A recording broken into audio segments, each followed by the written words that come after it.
Good evening, everyone. This is a regular meeting of the Jersey City Municipal Council. Today is Wednesday, March 25th, in the year 2015. We had a 6 p.m. scheduled start. My watch, or actually my phone, is indicating that the time is 6:11 p.m. Would everyone kindly silence your cell phones? The President, roll call. Councilperson Gajewski? Here. Ramchal? Bajano? Yun? Here. Osborne? Here. Coleman? Rivera? Here. Waterman? Here. Lavaro? Here. We have 9 members in attendance. At 6:11 p.m., would everyone please rise to observe a moment of silence?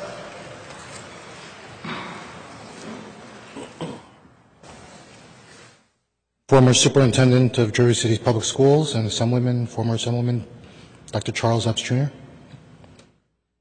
Friend of mine, Keith Bruno. Retired Jersey City Police Lieutenant, Officer Robert Dalton. Miriam Rooney from St. Joseph's Parish. Henny, son of Sergeant Henny.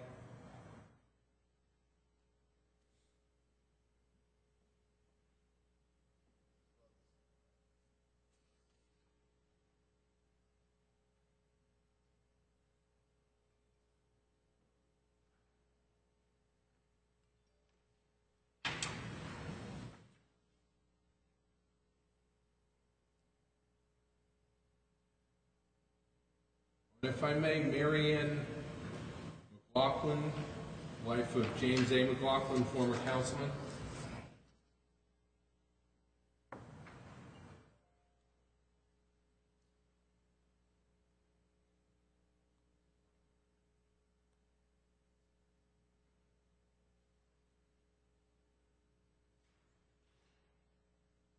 Would everyone kindly remain standing for a salute to the flag? I pledge allegiance to the flag of the United States of America and to the republic for which it stands, one nation, under God, indivisible, with liberty and justice for all. Thank you very much. On behalf of the Municipal Council, in accordance with the New Jersey Public Laws of 1975, Chapter 231, the Open Public Meetings Act, better known as the Sunshine Law, adequate notice of this meeting was provided by mail and/or fax to the Jersey City Reporter, the Jersey Journal. Additionally, the annual notice was posted on the bulletin board of the first floor of City Hall and filed in the office of the City Clerk on Wednesday, November 26, 2014, indicating the schedule of meetings and caucuses of the Jersey City Municipal Council for the calendar year 2015. In addition, at the time of its preparation, the agenda of this meeting was similarly disseminated on Thursday, March 19th in the year 2015 at 4 p.m. to the Mayor, Council, Business Administrator, and local newspapers. And I can certify as to our total compliance with the Sunshine Law. Robert would like to make a motion to add 10Z14 through 10Z16. Second. We have a motion by Councilperson Rivera, seconded by Councilperson Coleman, and that is to add resolutions 10Z14 through 10Z16 to the agenda. Councilperson Gajewski. Aye. Ramchal. Aye. Bajano. Aye. Yun. Aye. Osborne. Aye. Coleman. Aye. Rivera. Aye. Waterman. Aye. Lavaro. Aye. We have a 9-0 vote. To do that, council members, what's our pleasure? First reading ordinances? Yes. Oh, wait, Councilman, did you have is there a guest? Yes. Ordering Eswar Ananda Pandaman Bang. Is he here? Yes. We approved this at a previous meeting, and Yeah, this has been approved at a prior meeting.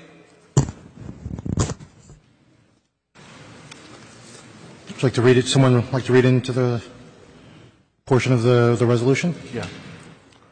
Just a portion from, yeah. Who's going to read it? Robert? You want me to do that? Yes. All right, this is a resolution honoring Eswar Ananda Padmanabhan. Whereas Eswar Ananda Padmanabhan's life is a story about perseverance, academic excellence, and personal achievement. He was able to overcome the many challenges immigrants experience when moving to America, build an impressive academic record, and become a symbol of scientific excellence in Jersey City. Whereas Eswar was born in the temple town of Madurai, the third largest city in Tamil Nadu, India, and one of the oldest continually inhabited cities in the world. In 2001, at the age of 4 years old, Eswar and his family moved to Jersey City. As one could imagine, he was faced with language and cultural barriers. Whereas Eswar attended public school number 28 in the second grade, a teacher noticed that he was not fully challenged and gave him extra assignments in geography, history, and science. In sixth grade, Eswar transferred to public school number 4 middle school to be a part of the accelerated and enrichment program, where he progressively was challenged more, learning advanced concepts in science, economics, and math. Whereas in 8th grade, Eswar got his first experience with research. He joined the LEGO FLL robotics research team. Eswar was part of a 10-man team working on helping doctors with diagnosis and curing herniated discs. His team researched the impacts and effects on herniated discs, talked to doctors and researchers, created a wearable thermographic camera for patients to view their condition. This LEGO FLL robotics team also created an iPad program to communicate with doctors and view graphs. It was Eswar's first experience with research, and he loved it. We're going to go right now to the whereas Eswar Ananda Padmanabhan's life and achievements serve as an example for all others and will inspire students to get excited about science. Jersey City is proud of Eswar's academic and personal achievement.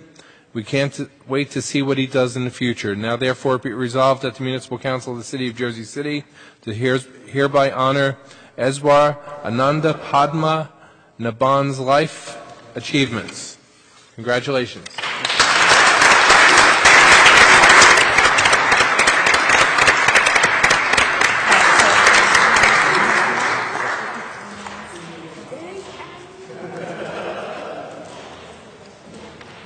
Well, come on up, and if you'd like to share a few words, Eswar.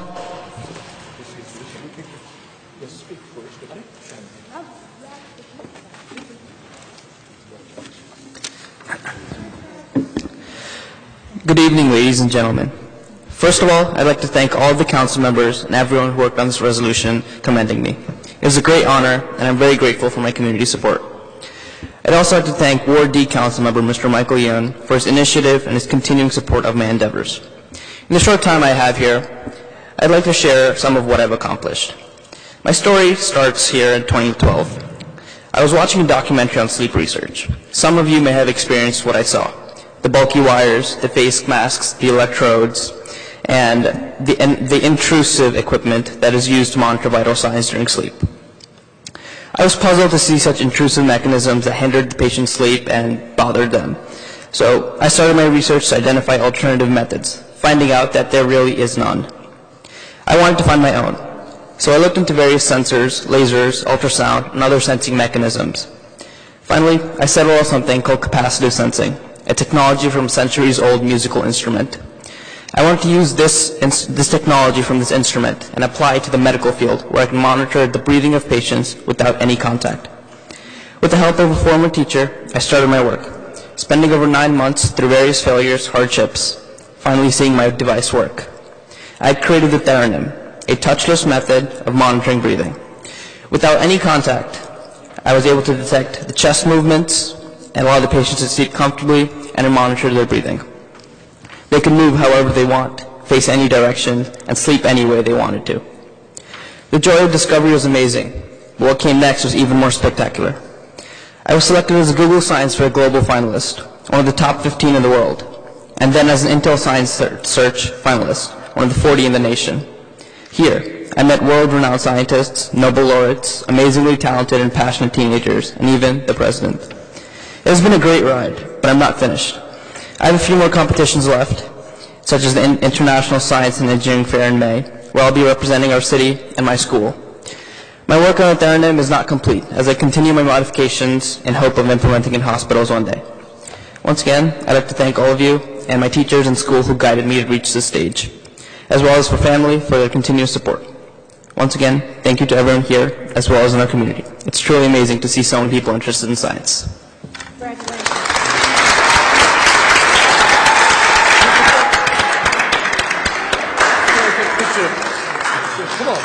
Council members, I'm going to read the titles of the resolutions of the first reading ordinances while they're taking pictures. 3A is City Ordinance 15039, an ordinance amending and supplementing Chapter 304, Taxation, Article 5, Hotel Occupancy Tax, to include Section 304-27.2 definitions. 3B, regarding the Land Development Ordinance, West Bergen East Lincoln Park Historic District is withdrawn. 3C is City Ordinance 15041. Me, sir. Robert. I think we want to have the public speak on it before we withdraw it. It's a first reading. Oh, so they don't speak on it. It's a first reading.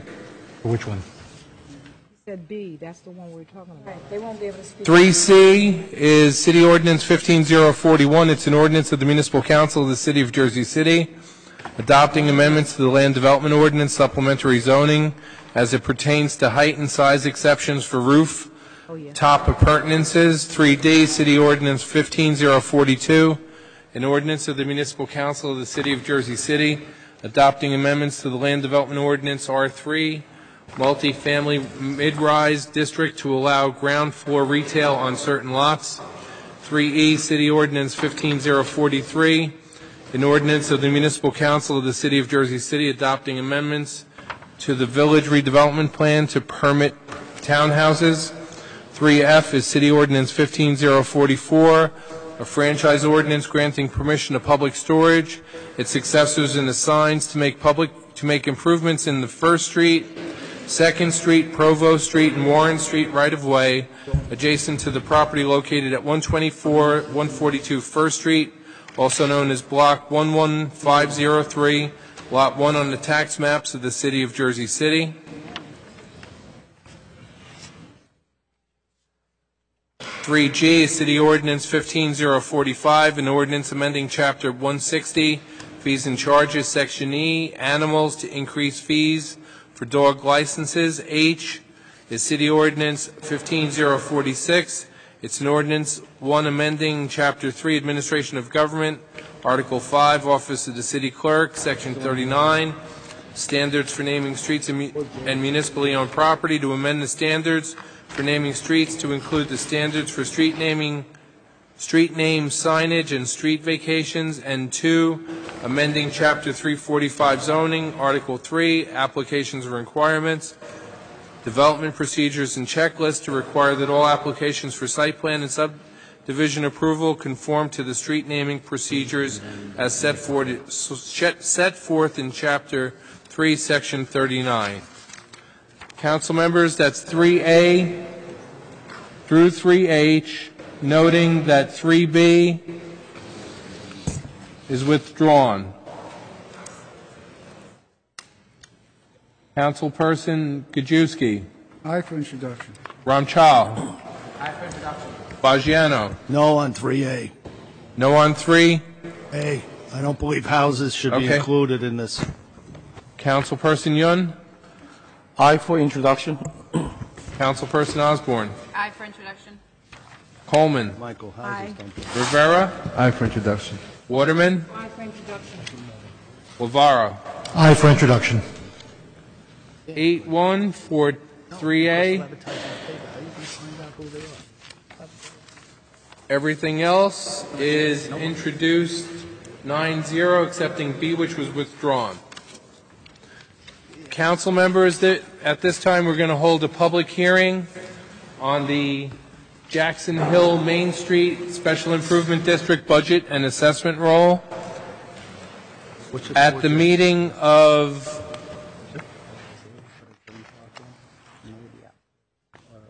This one here? excuse me, February, That's on. After public hearing, actually, it was January 25th, I believe, was the council meeting? The budget of the,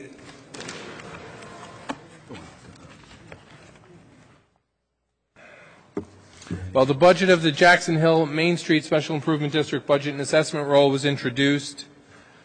The requisite 28 days have passed. In the interim period, the tax assessor has promulgated an assessment roll, and my office communicated to all of the benefiting properties in the Jackson Hill Main Street Special Improvement District a certified letter. Is there anyone here wishing to speak on the Jackson Hill Main Street Special Improvement District Budget and Assessment Roll? I know Michelle Massey is here.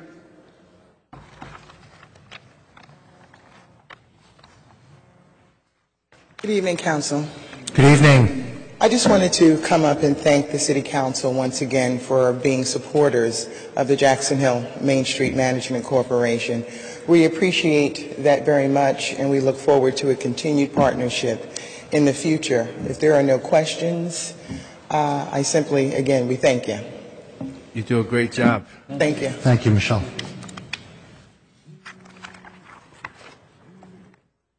Anyone else wishing to be heard? Motion. Second. We have a motion. Who made the second? Second. Ramshaw. Ramshaw. And this is to close the public hearing.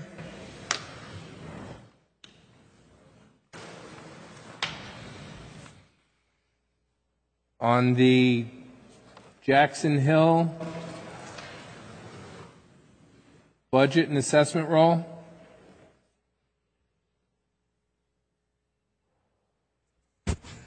On the motion, Councilperson Gajewski. Aye. Ramchal. Aye. Fagiano. Aye. Yun. Aye. Osborne. Aye. Coleman. Aye. Rivera. Aye. Aye. Waterman. Aye. Lavaro. Aye. Public hearing is closed. We'll do the resolutions during the consent agenda later on. Thank you very much. Council members, we're to second reading ordinances. Second reading ordinances, we have item 4A.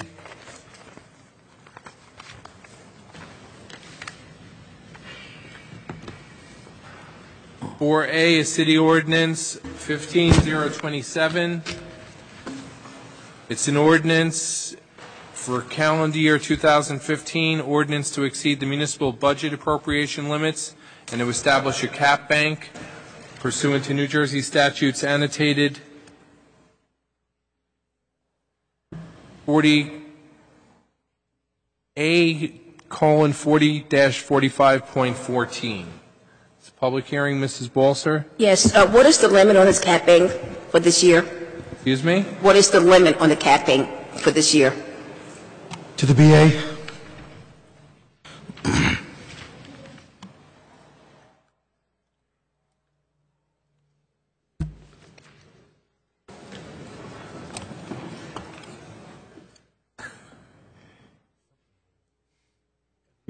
I know. You're right. And this year, budget, make sure we have new. Yeah, spend money on mics. So this year, the cap was 1.5. By this ordinance, we're allowed to go up to 3.5 according to the statute, only if the city council approves it. Now, the appropriation cap is different than the property levy, 2% tax. There are two different laws out there. The levy is strictly the amount of tax that can be increased, which is 2%. This is regarding the appropriation cap. I understand. Well, what is the criteria to go from 1.5 to 3.5? What would happen to make that happen? You know, what would we need to do to go above and make 3.5 the norm instead of 1.5? Substantial increase in the budget appropriations. Now, our budget does not exceed this. This ordinance is just giving us the ability, in the event that there's an emergency between now and the end of the year, it allows us to increase our budget. Without this, we would not have that ability, and we would have an overexpenditure in our budget. And the fact that we don't use the increased appropriation that's allowed by this ordinance will roll into a cap bank that we can use in the event our budget is tight, and I think they're a United Way. we would have to, rather than give us the ability to go above that 2% levy tax in the future. No, resolution. Again, it's not our intention to use it, but it's just a mechanism in the law that protects the municipality in the event of emergency. We've been doing this every year, correct, Mr. And every Business year I ask to make Administrator? sure. Have we ever used it? No. Okay, we've been doing this for... This could be the first year, Mr. Byrne. Thank you very much. I'm sorry? This might be the first year. We don't know. No, I'm just Just letting wanted you to know, know. Mrs. Balser, this is a tool that's never been used. Public hearing on the subject ordinance. Anyone else wishing to be heard? I didn't hear the first. Waterman and then Osborne. Osborne, Waterman and made the motion. seconded by, I'm sorry. Osborne. Waterman? Waterman, then Osborne. Okay. Guys are quick on me, I'm sorry. Close the public hearing. Councilman Gajewski. Aye. Councilman Ramchal. Aye. Councilman Bajiano. Aye. Yun. Aye. Osborne. Aye. Coleman. Aye. Rivera. Aye. Waterman. Aye. Lavaro. Aye. We have a 9-0 vote.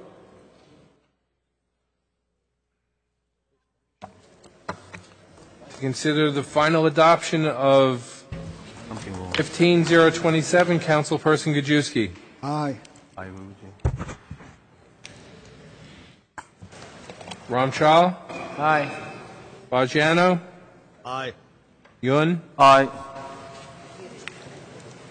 Osborne. Aye. Coleman. Aye. Rivera. Aye. Waterman. Aye. Lavaro. Aye.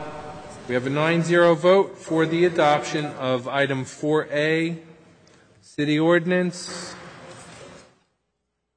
15-027.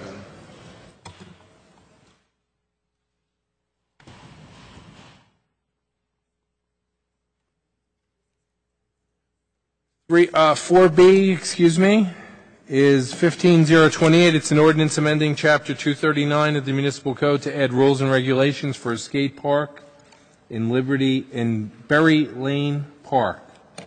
This is a public hearing. Are there any members of the public wishing to be heard? Daniel Sicardi. About 18 years ago, I first spoke to my first council person from Ward B in regards to the establishing of a skate park. I thought it would be a great idea and it wouldn't cost the municipality much money. And I'm very much in favor of there being a skate park anywhere in Jersey City. The only question that I have is, on the agenda that was posted online, I think it would be a better service to the community if the amendment itself was made available so that the people that were interested could take a look and see what it contains. You know, when you have an agenda item that's going before the city council, very oftentimes the people don't know exactly what's going on. And the more information that we have as it relates to anything that happens in Jersey City is better for us all. Okay, Berry Lane and having a skate park there, I think more power to us. Very good, and I've got a smile on my face. Unfortunately, my daughter now graduated from college 2 years ago. I don't think she'll be using it much. That's all I wanted to say. In regard to this one, you'll be seeing a lot of me tonight. Thank you. Thank you. Motion. Second. Wait. We have a motion by Councilperson Waterman, seconded by Councilperson Osborne. I saw someone walking up, but it was Jeremy. Close the public hearing. Councilperson Gajewski. Aye. Ramchal. Aye. Bajano. Yun. Aye. Osborne. Aye. Okay. Coleman. Aye. Rivera. Aye. Waterman. Aye. Lavara. Aye. We have a 9-0 vote to close the public hearing. For final adoption, Councilperson Gajewski. Aye. Ramchal. Aye. Bajano. Yun. Aye.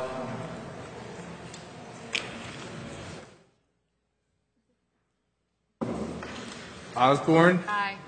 Coleman. Aye. Rivera. Aye. Waterman. Aye.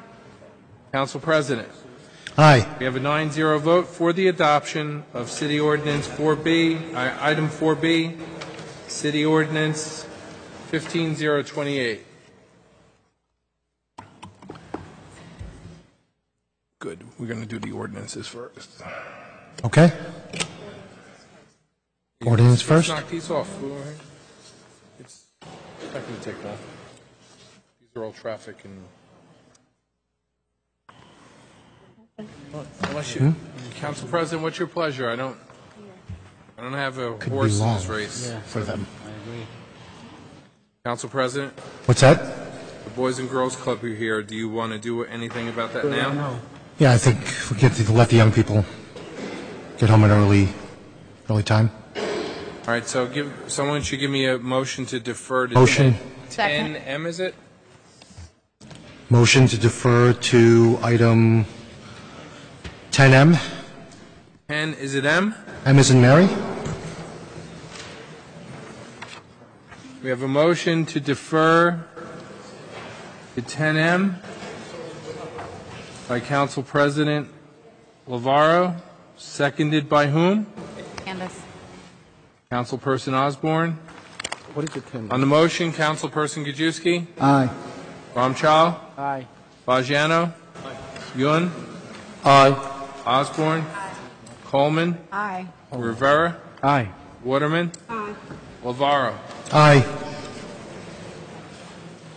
We have a 9-0 vote to defer. Who's going to do the honor? I'll read it into the record. This is a resolution proclaiming the week of March 22nd to March 28th as Boys and Girls Club Week. Whereas the young people of Jersey City are tomorrow's leaders, and whereas many such young people need professional youth services to help them reach their full potential, and whereas the Boys and Girls Club organizations in our city help ensure that our young people keep off the streets, offering them a safe and supportive place to go, and providing them with quality programs.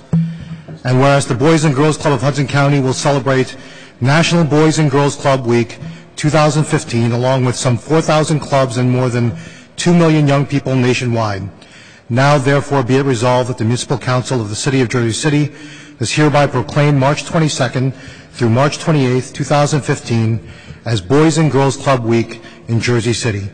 Be it further resolved that we urge all citizens to join us in recognizing and commending the Boys and Girls Club of Hudson County for providing comprehensive, effective services to the young people in our communities. Congratulations.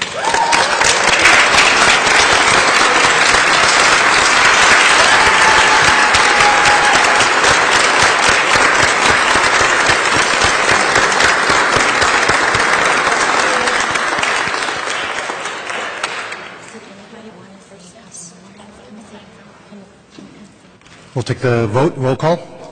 Sure. Let's take the roll call first. On Resolution 10M, for the Boys and Girls Club, Councilperson Gajewski. This is an excellent program. Aye.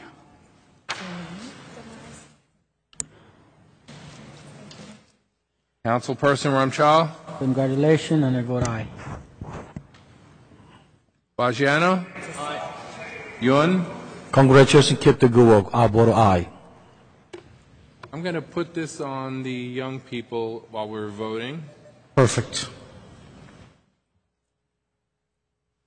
I got your vote as aye, Councilperson Yun. Councilperson Osborne. Aye. Coleman. When I can play Music with a Banana. I know it's an excellent program. I vote aye. Councilperson Rivera? I tell you, this program has been around for years. I really love this program. Gary, thank you for what you've done for so many years for the Boys and Girls Club. I commend you. I love you to death for what you do for them. I really do appreciate that. I vote aye. Thank you. Thank you. We're honored that you would say that. Thank you so much. Councilperson Waterman? I vote aye. Council President? Gary and his entire staff, thank you for all the work that you do for Jersey City. And to all the young people here today, stay on the right track here. You're doing great stuff. If you're with the Boys and Girls Club, you're on the right track, 100%. I vote aye. Congratulations to the Boys and Girls Club.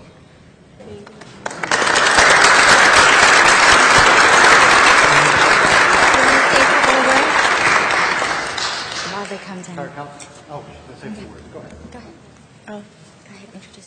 Hi, I'm Demaya Curtin. I'm a lifelong member of the Demaya Curtin. Spell your last name? Critten. And Demaya? Yes. D-E-M-A-Y? D-A-M-I-Y-A. Okay.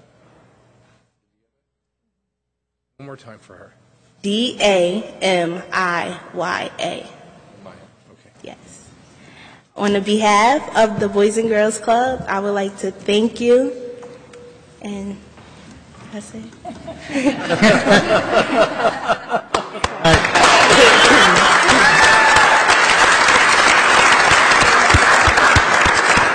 going to come on down. Is anybody else standing? Anybody, council members? Okay, we're going to turn around this way. And can we have the drums go behind Charles?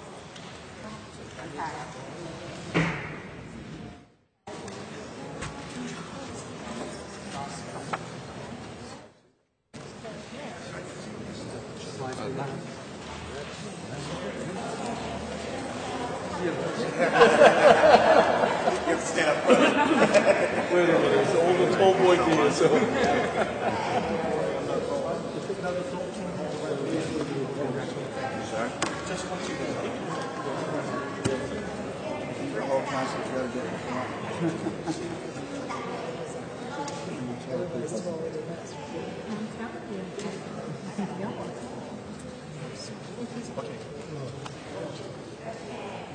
Found a spot.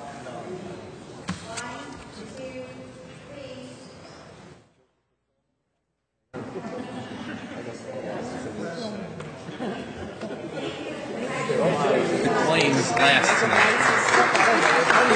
You're the vice.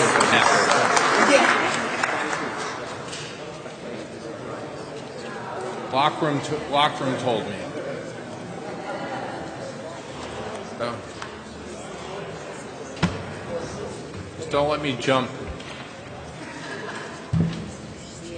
All right, 3C, actually 4C, a city ordinance.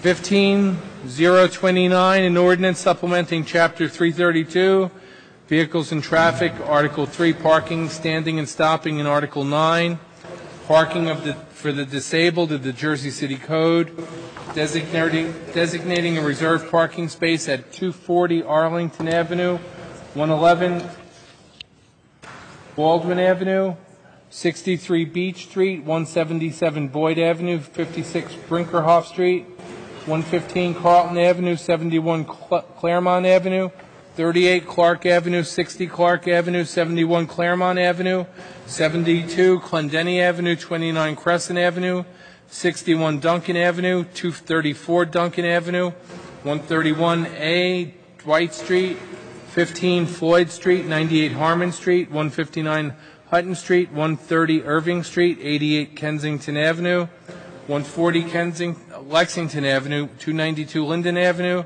230 McAdoo Avenue, 89 Mallory Avenue, 113 107 Nelson Avenue, 62 Oak Street, 388 Palisade Avenue, 28 South Street, 188 South Street, 865 Summit Avenue, 304 Terrace Avenue, 74 Union Street, 190 Van Nostrand Avenue, 39 Van Wagenen Avenue, 89 Wales Avenue, 69 Wallace Avenue, 14 Wilkinson Avenue, 46 Zabriskie Street, 58 Zabriskie Street, 111 Zabriskie Street, and 130 Zabriskie Street, and repeal the reserved parking space at 131, 133 Boyd Avenue, and at 41 Morton Place. This is a public hearing on the ordinance. Are there any members of the public wishing to be heard? Yes. Jennifer Lambert. I'm sorry, Jennifer? Lambert, Lambert. Jennifer Lambert. Got you. So my concern is with one particular address here, and it's my understanding that there may be a couple of council members on the board that sit on this panel. I happened to be here for the first reading.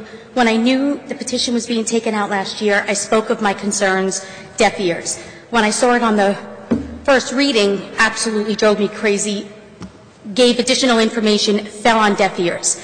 Found out, what do I do, started to pursue this aggressively, was told it's on for the second reading and there's nothing I can do, you're going to pass it. So I asked a couple of more questions, provided some more information. So I just feel I have the right to come, and I'm not saying don't pass the ordinance, but I'd like you to keep this one address of 188 South Street in note. If you're going to pass the ordinance, they say once you get it, you can never take it away. Oh, yes, you can. So I need someone to really understand that we're opening Pandora's box here. And I say this with the truth because this is my family, okay? And I was absolutely disgusted last year and tried to talk them out of petitioning for this spot. Having a handicap plate does not mean you're entitled to a handicap parking space in Jersey City. This child, 7 going on 8 years old, is mildly autistic by the Board of Education here in Jersey City. Attends school here in Jersey City, is bused from 8 a.m. until 3 some odd in the afternoon. So I'm understanding now that if he's on a bus, they don't get a parking space. Well, he's been approved, right? And he's here for the second reading. I've been, calling out these concerns. When we open Pandora's box to mildly, and please, he's my family and I love him dearly, to mildly autistic children, then we have ADHD, then when we have senior citizens with pins and rods and crippling disabilities that they cannot obtain parking spaces. I have been down this road for my own ward. I was a committee person for many years, and they were denied because their spouse was able to drive them. Their children were able to park for them. These are 2 young adults in their 30s. The child weighs 30-some-odd pounds. The boyfriend, not even the child's father, doesn't even work. You tell me why they can't walk. Not only are you taking that parking away from a senior, what about people like me who own homes, who pay taxes, who have to clean our properties, who have to go to work? And when I come home, that's one less parking space, and I don't live in the neighborhood. But for all the hardworking neighbors in that neighborhood, I understand there's a screening process, and I understand it's not foolproof. But when someone stands up and says, I have a concern, you need to look at this. Don't ask me. If I'm telling you it's the Board of Ed, go to the Board of Ed. Child takes seizures. Since when? Child's not on medication. Child doesn't go to any therapeutic care. Child doesn't go to any extracurricular activities. Child goes from school to home. Do we not even, we are Jersey City Parking, giving out a permit. We don't talk to the Jersey City school system. We don't say, let me check with the school. Where does this handicapped child go to school? Define handicap. I have concern. We're having a huge parking issue all over Jersey City. This may be, trivial for some people, but look at it in the larger scope. We have to be careful. We have people in my district across the street, they own a home. We gave them, or the city gave them, a handicap spot. They rent their driveway out for money every month. Rent it, make money. And we can't park on the street. We need to take a look at this. I'm telling you this, I have no problem. I don't know anything about the other parties, but there's definitely a flaw in this process here, and it's not what you know or who you know. It should be whether you're qualified. And to find qualified, these people don't even meet the criteria set by your board, and here it is for a second reading being passed tonight. I thank you for your time, and I'm sorry if it's trivial, but I think it's Pandora's box. Think about what we're doing here. We're not talking high end of the spectrum. We're talking low end of the spectrum. beautiful kid, able to walk. Oh, he's harnessed, I got told. No, he's not. The mother chooses to buy an elephant harness so she doesn't have to teach her kid, so she doesn't have to run around. He's a young boy. Let him be. Let him be autistic. He's beautiful. Pandora's box. Please reconsider that. Thank you. Public hearing on the subject ordinance. Anyone else wishing to be heard? Motion. Second. Motion by Councilperson Rivera, seconded by Councilperson Waterman. At least that's the way I heard it, and I'm sticking to that. Close the public hearing. Councilperson Gajewski. Aye. Ramchal. Aye. Bajano. Yun. Aye. Osborne. Aye. Coleman. Aye. Rivera. Aye. Waterman. Before I vote, I just want to address the lady's concern. We are looking into that because we know some people do have handicap spots illegally, and so we're in the process now of doing a survey. And what that survey will do, it'll bring us up to date on those that can have handicap spots and those who do not deserve them. So we're in the process right now of handling that, you know. And if they do not deserve it, the handicap sticker will be revoked. That's not a problem, okay?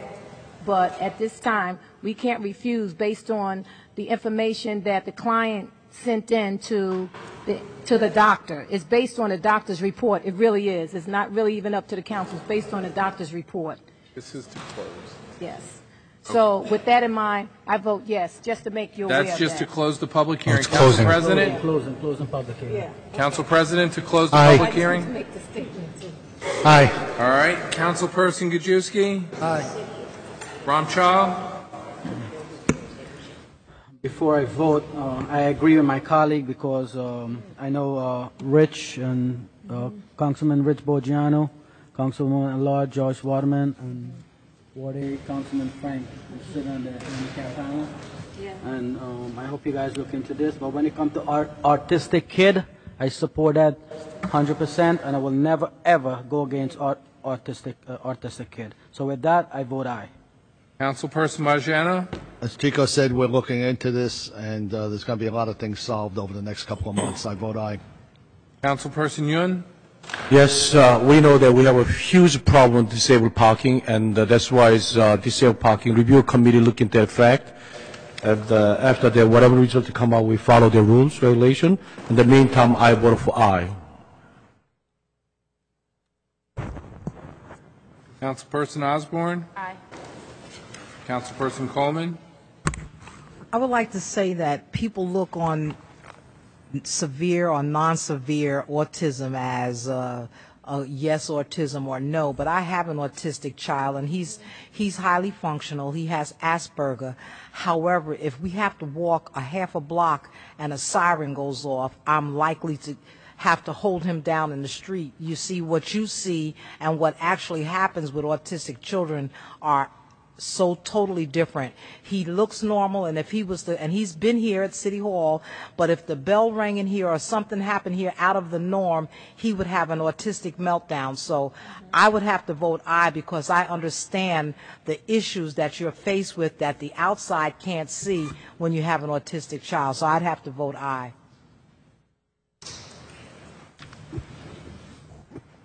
Councilperson Rivera. I vote aye. Councilperson Waterman. I vote aye. Council President. Aye. We have a 9-0 vote for the final adoption of item 4C, City Ordinance 15029.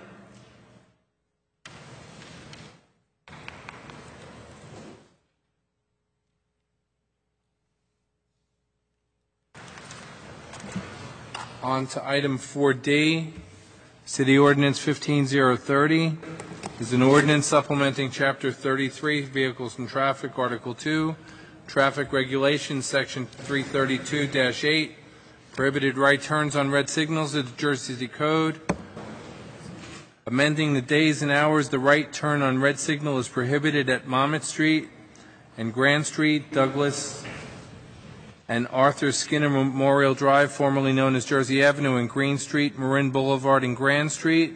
Warren Street and Grand Street, and Washington Street and Grand Street to 8 a.m. and 4 p.m. school days, all approaches. This is Yvonne Balser.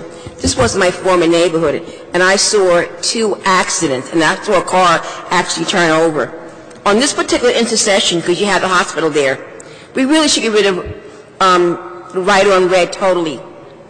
There's a lot of handicapped people that are trying to cross the street to go to the hospital, and they can't because people are coming, making these, they're not really stopping.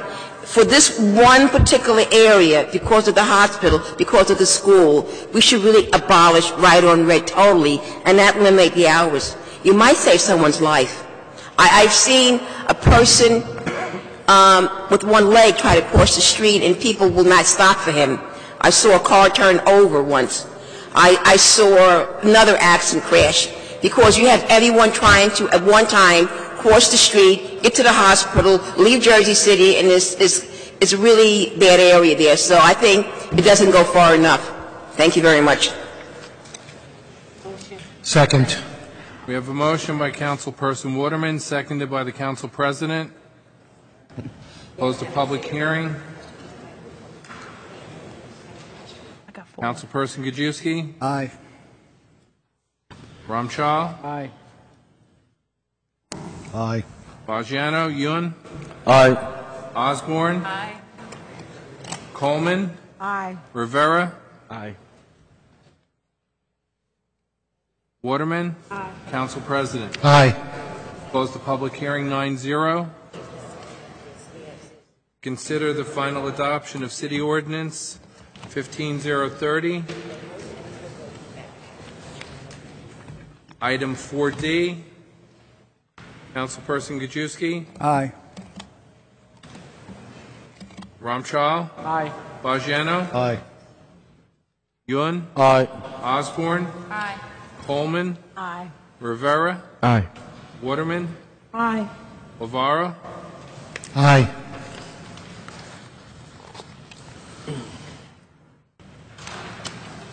We have a 9-0 vote for the final adoption of item 4D, City Ordinance 15030.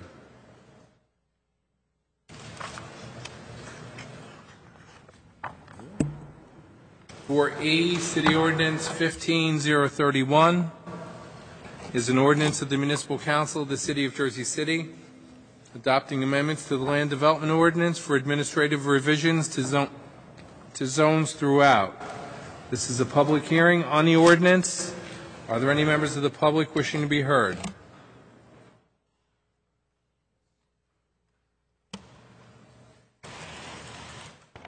I want to apologize first because this is the second reading of this ordinance, and I didn't know anything about it. But just the words scare the hell out of me. I have a home in Jersey City, and I always considered the regulations regarding land use to be covered in zoning, and those things are there to protect me. Anytime anything is going to be changed in regards to the manner in which land use can be applied in the context of the zoning regulations of the City of Jersey, they impact and affect me and all of my neighbors. I think it's in the best interest, once more, for any time there is going to be any modification to the existing structure of the zoning regulations that are there to protect me, that it is in the best interest of the City Council in its entirety to understand that it's in our benefit for us to be aware of them. Okay? If you're going to say that there's a house on Bentley Avenue that's being taken down and the house is going to be put up, a four-family house or a multi-unit dwelling that's going to be there, and we're going to allow it because of regulations which are going to be changed in the existing because of this, that ain't cutting it with me because I don't know what's going down. It's unfair and it's irresponsible on the part of the municipal structure of government here. I mean, last week was supposed to be Sunshine Week, transparency in municipal government, for those who let that last week go by. So, in regards to an ordinance adopting amendments to the Land Development Ordinance, I'd like to know who composed the amendments and where they were made available for the members of your constituency to read and to inspect so that they would be better prepared to address this issue with more knowledge. Thank you. Thank you. Public hearing on the ordinance. Second. Who made the motion? Joyce and Osborne. You guys are doing Before it you quick. actually closed, but Seconded by Councilperson Osborne. Close the public hearing. Councilperson Gajewski. Aye. Ramchal. Aye. Bajano. Aye. Yun. Aye. Osborne. Aye. Coleman. Aye. Rivera. Aye. Waterman. Council President. aye. We have a 9-0 vote to close the public hearing. For final adoption, Councilperson Gajewski. Aye. Ramchal. Aye. Bajano. Aye. Yun. Aye. Osborne. Aye. Coleman. I would just like to state that the ordinance doesn't change the zoning. It changes the clarification of words that over the years may have caused controversy or not been the same as other areas. They've put everything together in the right administrative terminology. It does not change the zoning of anything. It just changes and updates the administrative terminology. So with that, I vote aye. Councilperson Rivera. I vote aye. Waterman. And before I go, just to add to Councilman Coleman, the planning department always vote first before it comes to the council when it's concerning any type of zoning or land issues. So, and the planning meets every other Tuesday, just like the council meet every other Wednesday, and it's open to the public, and it is on the website also. Thank you. I vote aye. Council President. Yeah, I'll just echo, just to address Mr. Sicardi's. These changes come from our Division of Planning and Planning Professionals. These are administrative changes to the zoning. It literally takes out the word St. Francis Hospital, which is no longer in existence. And these are publicly advertised. So all of this information is publicly advertised in that regard. I vote aye. This is fairly routine. We have a 9-0 vote for the adoption of item 4E, City Ordinance 15031. Item 4F, City Ordinance 13032. It's an ordinance of the Municipal Council of the City of Jersey City adopting amendments to the Land Development Ordinance for zoning Board of Adjustment membership. This is a public hearing on the subject ordinance. Motion. Are there any members of the public wishing to be heard? Motion from Councilperson Coleman, and seconded by Osborne. First by Kansas. Councilperson Coleman. We'll give Councilperson Waterman the second. Close the public hearing. Councilperson Gajewski. Aye. Ramchal. Aye. Bajano. Yun. Aye. Osborne. Coleman. Aye. Rivera. Aye. Waterman. Lavaro. Aye. We have a 9-0 vote to close the public hearing. Grandpa. For final adoption, Councilperson Gajewski. Aye. Ramchal. Aye. Bajano. Yun. Aye. Osborne. Aye. Coleman. Aye. Rivera. Aye. Waterman. Aye. Council President. Aye. We have a 9-0 vote for the final adoption of item 4F, City Ordinance 15032. Yeah. On to item 4G. Item 4G is City Ordinance 15033. It's an ordinance supplementing Chapter A 351, Executive Orders and Ordinances of the Jersey City Code to create a new position of Director of Communications Center. It's a public hearing on the ordinance. Mrs. Balser? Yes, where will this person be the director of? Communication Center is kind of a very broad term. At Bishop Street, the Combined Police and Fire Communications Center. Okay. Thank you very much. Thank you. It's a public hearing on the subject ordinance. Anyone else? Second. Who was the first? Coleman. I can't. Councilperson Coleman, seconded by Councilperson Osborne. Motion to Closed. the next one. Councilperson Gajewski. Ramchal. Aye. Bajano. Yun. Aye. Osborne. Aye. Coleman. Aye. Rivera. Aye. I'm not happy. Waterman. Aye. Alvaro. Aye. We have a 9-0 vote. For final adoption, Councilperson Gajewski. Aye. Ramchal. Aye. Bajano. Aye. Yun. Aye. Osborne. Aye. Coleman. Aye. Rivera. Aye. Waterman. Aye. Council President. Aye. We have a 9-0 vote for the final adoption of item 4G, City Ordinance 15033.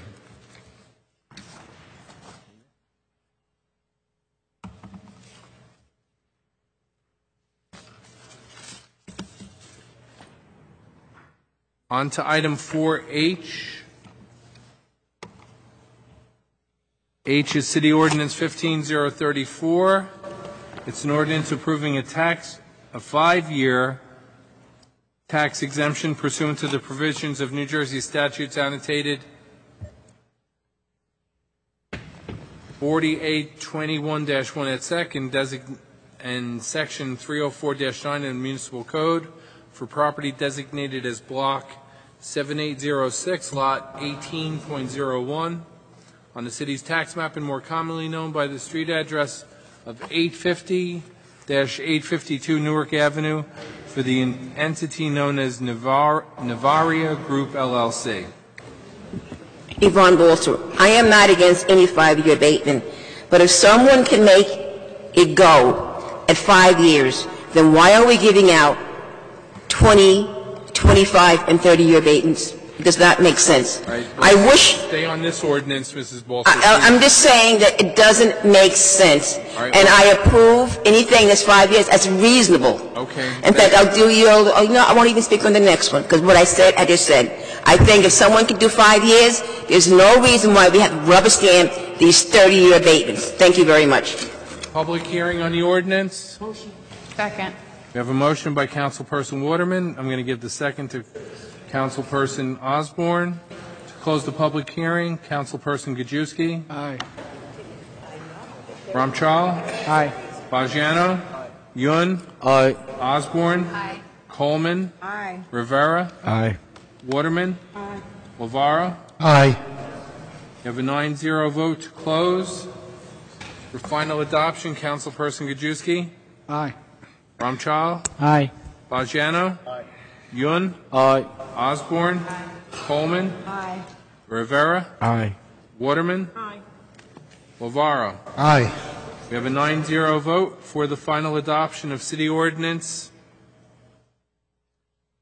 15034, item 4H.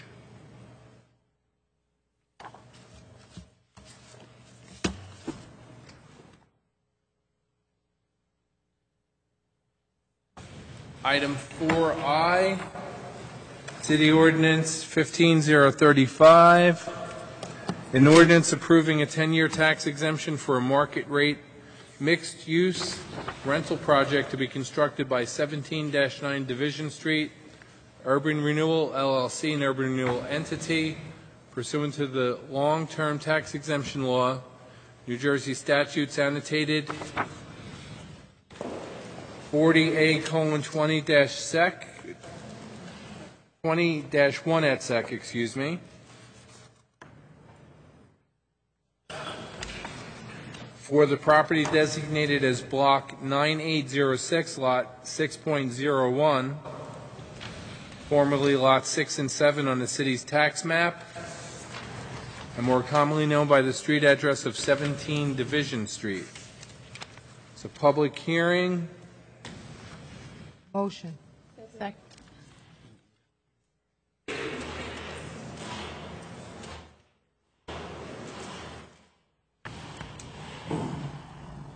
Okay, I'm sorry. Who made the motion? Diane. Councilperson Coleman, seconded by Who was it? Waterman. By Councilperson Waterman. Close the public hearing. Councilperson Gajewski. Aye. Ramchal. Aye. Bajano. Aye. Yun. Aye. Osborne. Aye. Coleman. Aye. Rivera. He stepped away. Waterman. Council President. Aye. Close the public hearing, 8-0. Consider the final adoption of item 4I, City Ordinance 15035. Councilperson Gajewski. Aye. Ramchal. Aye. Bajano. Aye. Yun. Before I cast my vote to BA, can I ask a quick question? You know, this project, they contribute on $28,000 for Affordable Housing Trust Fund, correct? Okay, now, my concern is that when I look at our 2015 budget book and the income revenue, so also any balance amount, I didn't see that there any item to talk about the Affordable Housing Trust Fund. So I'd like to know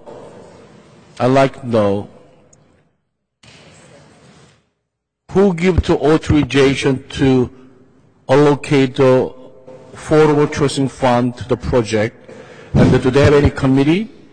And also, the Affordable Housing Trust Fund is not a city budgeted item, so that's not something that we, not an appropriation or a revenue that we anticipate in the budget. You know, the Affordable Housing Trust Fund funding sources are used for specific projects. There's a committee down at HEDC, and the authorization of those funds eventually comes to the council for approval. see, now, the Affordable Trust Fund, the city council have to approve? Yes. We've done it before. We did. I'm on the committee. Several projects have been approved by this council already. Now, who is the committee? You. No, I'm not. The committee's made up of No, many. I never get the meeting notice for that committee, number one. Well, you may not be on the committee. But the committee's made up of several people. I know Councilwoman Coleman's on the committee. No, I'm sorry, say again, who's the committee first? I don't have the exact list of who the committee is, but I can get that for you. I'm Okay. on the committee, Michael. But Councilwoman Coleman's on the committee. Yes, but if she say, Councilwoman say, I'm the committee, but why didn't get any meeting notice whatsoever? You may not be on the committee. I mean, I don't know if the committee or not, but she said I'm the committee. If I'm the committee, why didn't get any meeting notice to? There's only been one meeting, and you weren't available at that meeting. The next meeting is coming this year. There's one last year, and there'll be one. Oh, this you're year. saying you're on the committee and you didn't get notice. Yes, but That's what he's saying. she Okay. say I'm the committee members for the Affordable Housing Trust I understand. Fund. We'll make sure. But I didn't get any meeting notice whatsoever, and she claimed that I will find out. they have and make only sure you once get a notice. year meeting for that? They're actually going to be meeting twice a year. Twice a year? Yeah. And I'll make sure that you're getting notices. I'll figure out what's going on. Okay? You know why? Can you send us a list of all the members of the committee? 2014. Thank you. Listen, Jeremy. Yes, sir. 2014, they spent $2 million for Affordable Trust Fund. And then I didn't know that, even though I committee. Well, you definitely knew it because it always comes to council. I'm talking the committee we're talking about. And 2013, actually, $1.5 million. And the committee, I'm the members, I didn't know that. We weren't there for 2013, and we were there for 2014, and we had one meeting, and they gave us a list, and it came before the council of the programs that were going to receive the Affordable Housing Trust Fund after applications were submitted and reviewed. Then let me ask you next question then. 2014, some project get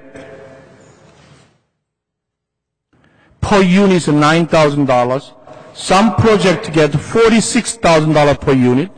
Some project $27,000 per unit. Where is a justification for based on how they allocate the numbers and dollar amount. I'm going to interject here. Councilman, these are legitimate and valid questions, but the questions right now I think should be pertaining to the ordinance that we're voting on at this point. So if I respectfully request that we could have this conversation in the caucus meeting. Or if Councilman wants to make I an get appointment with... actually emailed yesterday afternoon. That's what I know there, you know. But somehow I didn't know that. I'm going to look into it, make sure you're getting... Yeah, she said I'm the committee members, so please. Now on, I like to get the meeting notice for that. Understood. And this one, and especially I think the law department did a great job. Oh, they thank put you. in the annual service, 20% of annual gross revenue in the 10 years.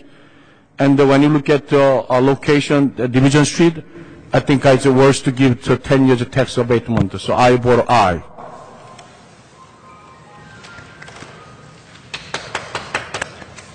Why? No, it makes sense, 12% annual gross revenue for the, but Councilperson Osborne? Not at all. Aye. Councilperson Coleman? Aye. Rivera? Aye. Waterman? Aye. Lavara? Aye. We have a 9-0 vote for the adoption of item 4I, City Ordinance 15035.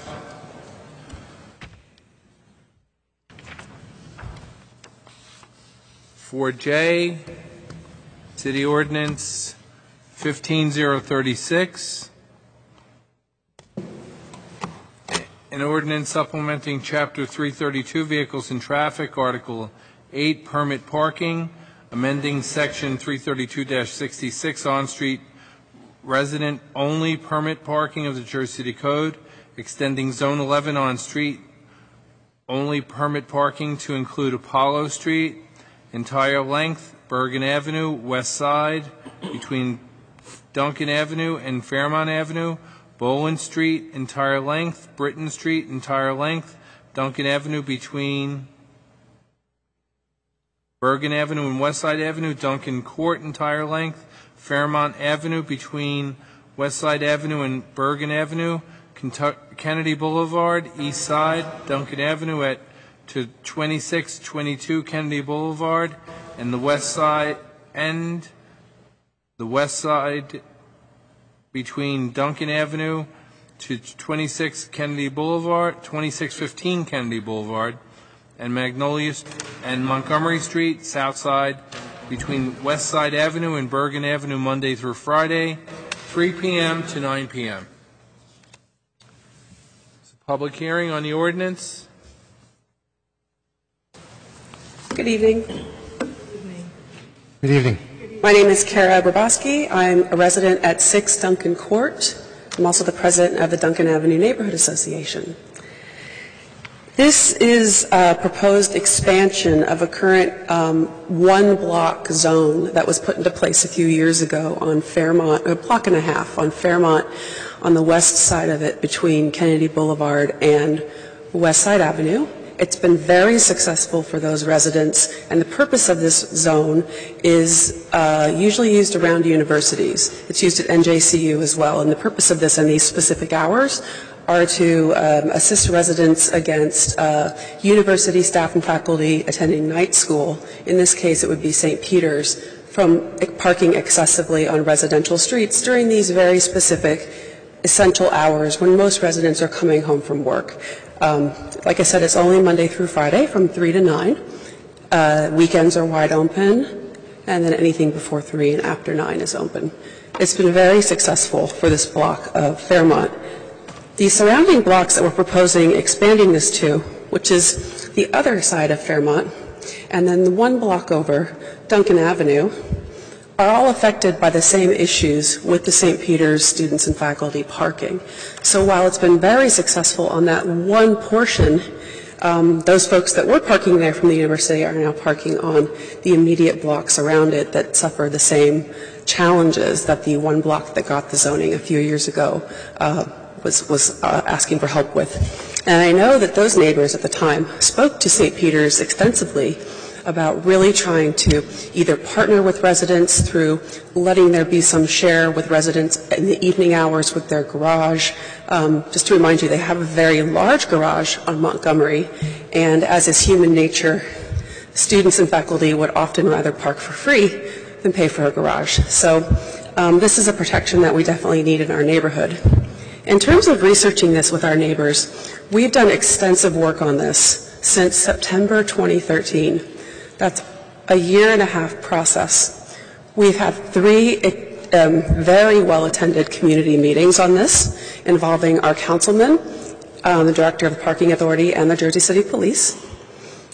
There has been a lot of information sharing with neighbors.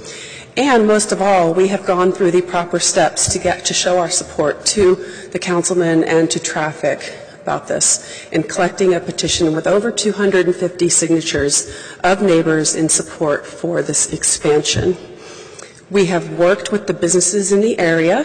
While West Side and Bergen Avenue are written into the zone, no actual zone signage will appear on those blocks because those are metered blocks for the businesses. The reason that those addresses are written in is that there are a couple apartment buildings on those blocks that park on our side streets, and we would like to afford them the courtesy to obtain a zone permit for the side streets because we don't believe it would be right to surround our neighbors with a zone and then not allow them to use it. So we've really looked at this carefully. In looking at this, one thing that we did do was we conducted a parking audit where one night at between 6 and 7:30 on a weeknight, which is the prime time this would be in effect, 5 of us residents fanned out on these blocks with tally sheets. We counted up all of the potential legit parking spaces on the street, subtracted meters, subtracted disabled spots, and then we looked at numbers of out-of-state plates. And we really have a good sense of what's happening in our area. We found 30 to 35 out-of-state plates. Many we recognized as cars we see frequently parked there. A lot of them even like livery and taxi cabs that we see often parked overnight or potentially belonging to university folks. We don't know. Obviously, we're unable to assess any New Jersey plates that aren't registered in Jersey City because that's by coding. So we've done extensive research on this, and in showing residents the research, we have gained even additional support from residents who weren't sure yet if it would work. Because we've also found that it's working so well on the one block of Fairmont Avenue that's zoned, that on a regular basis, that block on the upper portion has about 30 to 35 open parking spaces. So because it's a street that's got extensive driveways, whereas our surrounding blocks are dense apartment buildings. So what we're hoping this will do is protect all of the surrounding blocks that are affected by the St. Peter's parking problem in a fair way, and that it will hopefully allow us all to share the available inventory more equitably among these essentially 4 blocks. Now it's 1 block, and we're asking that 3 be added to it so that everyone can move around in the zone and have a good chance. Now, we know that there is no silver bullet problem for parking in Jersey City. We looked into other solutions before proposing this solution.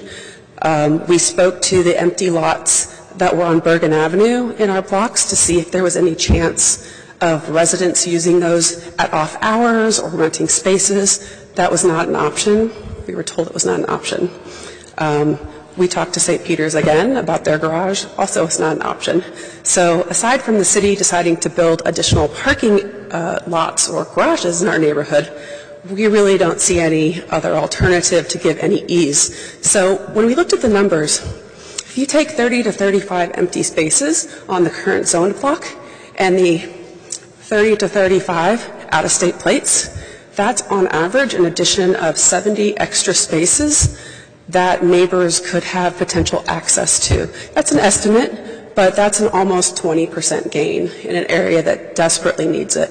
We're also looking at the long game, and that is, as you know, St. Peter's University is building a large tower a few blocks from our area with a lot of retail, which we think is wonderful, and they are building a paid parking garage. Let's go back to human nature. There will be a movie theater there. There will be dining. There will be grocery stores. All wonderful things that we would love to have in our neighborhood. But you know that human nature for many people is to bypass a paid garage and park on streets in the neighborhood. So this is a big concern of ours in the long run. We want to encourage those patrons to use that paid garage that's built for them specifically for these services. And then we're also concerned too about, during the construction of that. We understand that St. Peter's will be providing an off-site parking for their contractors with a shuttle service, and that's wonderful, and we hope that they keep that promise. However, if you're a construction worker and you see a street spot a block from your job, or if you're anyone coming in for work and you see a free street spot a block or two from your job versus something 5 blocks away with a shuttle, which one are you going to take? You're going to take the free spot. So, we think it's a good win for the neighborhood. We're excited about the development in our neighborhood, but we also need to look at this from a perspective of how can we help the neighbors that live there now and have lived there for a very long time and just need a better quality of life.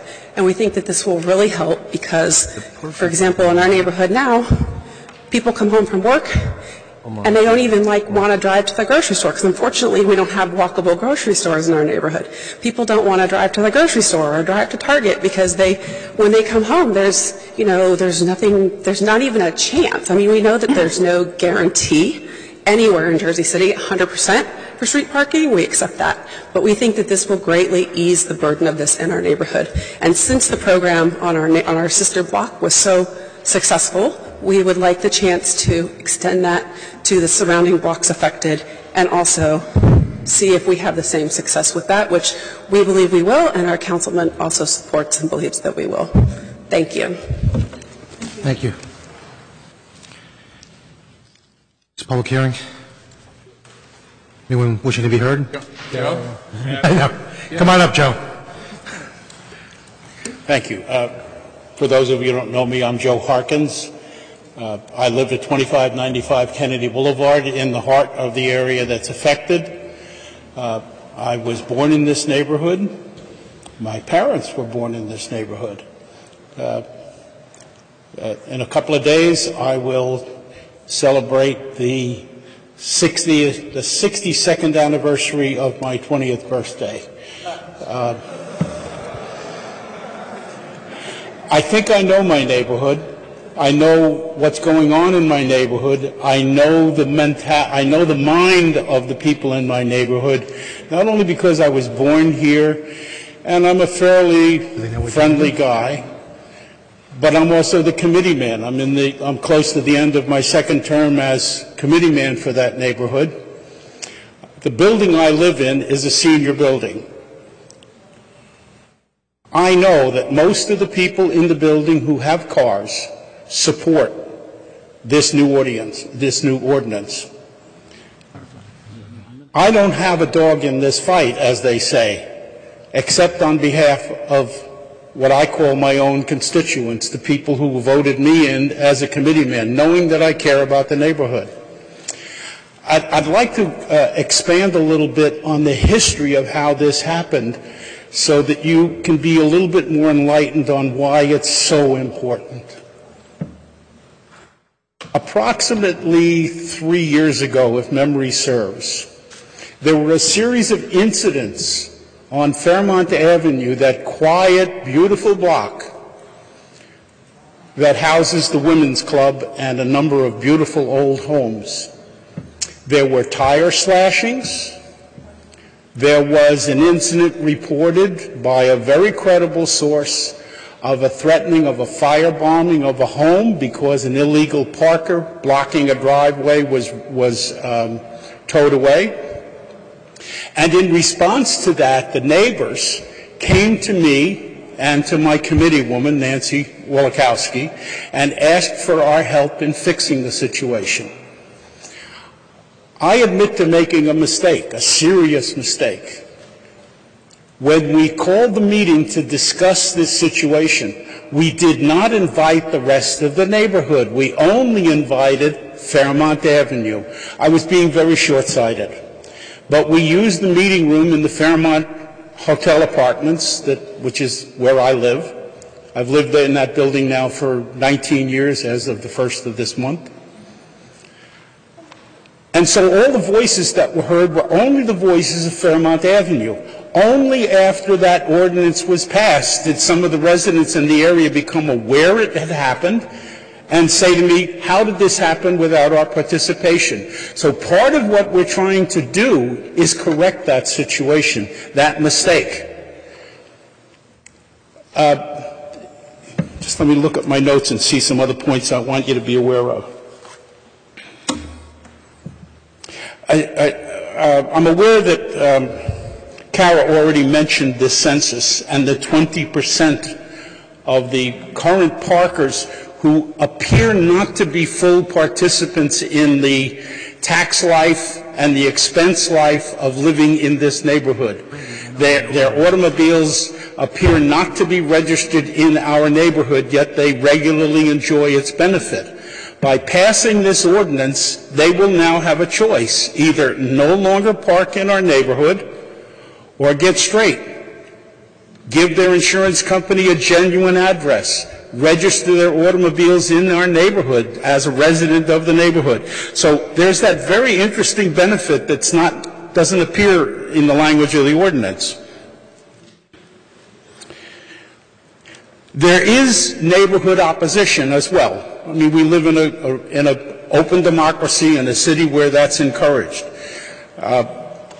The interesting thing about that is, despite the fact that these 3 meetings were held that Kara alludes to, that were very well advertised, and there was a lot of public discussion, the only opposition we're aware of has been a very small vocal group of people whose only participation in the good work to get this done was to put out flyers scaring people, saying that they were going to be taxed for living in this neighborhood, which of course is absolutely not true.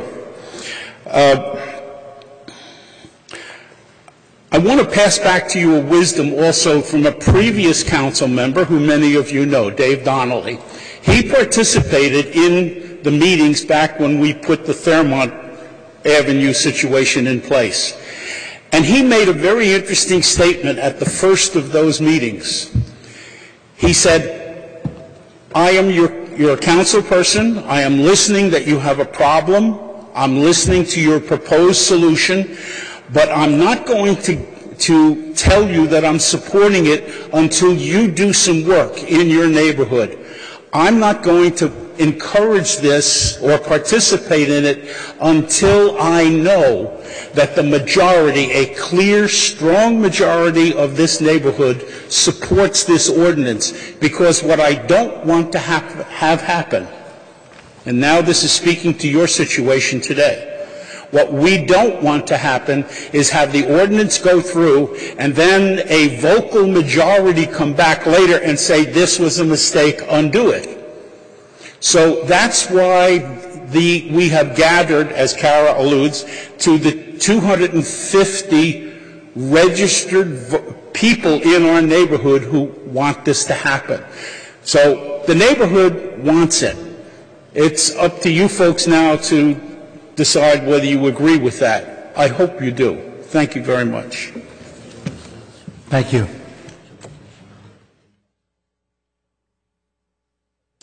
Good evening, council members. My name is Christina Dorando. I'm a resident at 2600, Christina, C-H. C-H? Last name? Dorando, D as in Delta, O-R-A, N as in Nancy, D as in Delta, O. Rondo. That's right. Oh, sure. I'm a resident at 2600 Kennedy Boulevard, one of the larger residential buildings in the area. I'm speaking because I'm fully in support of expanding the zone parking, because I'm a computer commuter myself. I wish I could take public transit into the city, but my work is in suburban New Jersey. I am the owner of 2 daycare centers, one in Lyndhurst and one in East Hanover. So I have to drive. I've tried taking public transit, it just doesn't work. So oftentimes when I come home at 7:30, 7, 8 o'clock, 8:30, there's very few parking spots available, except for the spots that are on Fairmount Terrace and Fairmount Street, where there's the zone parking. So oftentimes I sit in my car at around 8:30 and wait until 9 o'clock when it expires so I can park there, because there's actually a lot of open spots on that street. And I think if you expanded zone parking to include our building and our neighbors, it would really open the access to commuters like me, and it would make our life a whole lot easier and more convenient. I was part of CARES initiative. I represented the floors 1 through 4 in my building. I got about 30 signatures in support of expanding the zoned parking. To be fair, there were, I would say, about 5 to 8 residents that were not for it, and they chose not to sign the petition, which is fine because everyone's, everyone's allowed their own opinion. But I will confidently say that the majority of those people I spoke to, about 30 people, signed the petition and are in favor of it. So I hope that the council will vote in favor of it as well to make everyone's life a little bit better and quality of life improve. Thank you so much. Have a good night. Thank you. Next speaker. Name, please. My name is Barbara Boyd Griffin. I am the head of Griffin. Hi, Ms. Griffin. Griffin. Griffin. I didn't hear that. I apologize. Please begin. I am the head of school at St. Dominic Academy. And for those of you who do not know where we are a private girls' school serving grades 7 through 12, and we are located at the corner of Duncan Avenue and Kennedy Boulevard. We have been part of Jersey City for 136 years, although we are relative newcomers to the neighborhood because we have only been in the current location for 72 years. Perhaps we were overlooked when the people proposing this ordinance got in touch with the neighborhood residents, because our school operations do not really contribute in any way to the congestion of the area with regard to parking. Our normal school hours are from 7:30 in the morning until 2:35 in the afternoon, and most of our students are gone by 3 o'clock. We have our own parking lot for our faculty and staff. Our students do not drive to school for the most part. Many of them come by public transportation. And so we are not really contributing to the congestion of the neighborhood, although we are very much aware of it. We have tried to be a very good neighbor in this neighborhood over the years. We have made our parking lot available, for example, to St. Paul's Church, which is across the street from us on Duncan Avenue, because they don't have a parking lot big enough to accommodate their worshipers. And so on Sunday mornings and at other times, they use our parking lot when we are not there. We have also opened our parking lot to accommodate one of the neighborhood associations when they have meetings at one of the homes on Duncan Avenue, so that we try to be good citizens. The only way this ordinance, if it goes through, would impact us would be the fact that the early evening hours, where we certainly have a lot of evening events that involve our parents, our students, alumni, board members, and other groups. Some of them are prospective parents looking at the school. Most of our evening events start around 6:30 and they end around 9. We do not have a parking lot big enough to accommodate the numbers that come to these events. And so when they come, we tell them that they have to find parking in the area. It certainly is a challenge. But to restrict parking further, the entire length of Duncan Avenue, and to increase the restrictions on Fairmount Avenue would have an immediate impact on the events that we offer at night. We were really not included in the conversation, and that was distressing to us to learn when this ordinance was already introduced that we were not even aware of its existence. Because if we had been, we would have certainly had our voice heard long before this. And so that has really been part of our distress, to realize that it got this far and we were really not included in the conversation. As I say, it's quite possible that because our hours of operation end when they do, that people really did not think that it would be an issue for us. But in fact, it would be an issue for us, and it would be a serious issue for us. Because if our visitors or our parents or our alumni cannot park close to the school, the farther away they have to walk at night to get back and forth to their car will be a deterrent to them. They might very well decide not to come to look at the school, but to participate in parent events like back-to-school night, open houses, concerts, dramatic productions, and other events. And so that is our concern, that if this ordinance goes through as it is proposed, without any consideration for its impact on our school, which, as I say, has been a part of Jersey City for 136 years, and we are looking to be here for the next 136 years, we really would like this to be taken into consideration. I thank you. Thank you.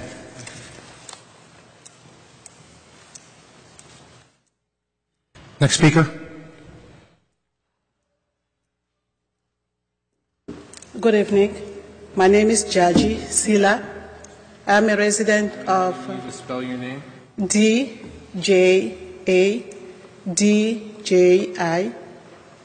E-J-A. D-J-I Last name? S-Y-L-L-A.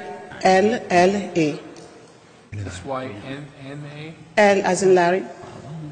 L as in Larry. S-Y-L-L-A. Yes. Thank you. I live on 96 Duncan Avenue. I came here to speak. It's very hard for me to speak in front of people, but I came here tonight because this is very important to me. I'm a mother of 3 kids, and I'm very stressed out when I'm on my way to come home because when I think about parking, I come home around 6 o'clock because I get off from work around 5:30. I pick up my kids from school, and then I come home. I have little kids, so I cannot just leave them home and go find parking. So when I come to my street, there's never parking. You have to go. Sometimes I have to go around several times in the hope that maybe someone will move his car and I will be able to park. But sometimes you have to stay in the car and wait for hours in order to get a parking. Or just park somewhere we're not allowed to park and wait until it's 9 o'clock or 8:30 to go park on Fairmont Avenue. So it's really an issue for us. So sometimes I have to park a lot far from my house, from my apartment. And with the kids, we have to walk a distance, and when it's cold, it's a very big problem that we have to walk, come back home, because we don't have any parking in our street. So I came here to ask you to help us with this issue, because we live in that block, and this is a very big issue for us and for everybody who lives there, especially in my building. I know that there's other mothers like me who have little kids, and we really face that problem every single day. So I would like you to ask you to vote for the zone parking. It's going to be very helpful for us. Thank you. Next.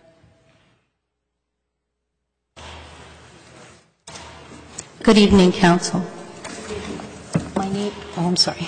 My name is Mary Meany. I live at 61 Duncan Avenue, and I must apologize because I will read from this page. Okay? Parking permits have benefited some areas of Jersey City, mainly areas that have a significant commuter population and a fewer number of apartment buildings that line a particular block. Our neighborhood does not meet this criteria. We are not a commuter hub. We are a densely populated residential area due to the number of apartment buildings that occupy our neighborhood.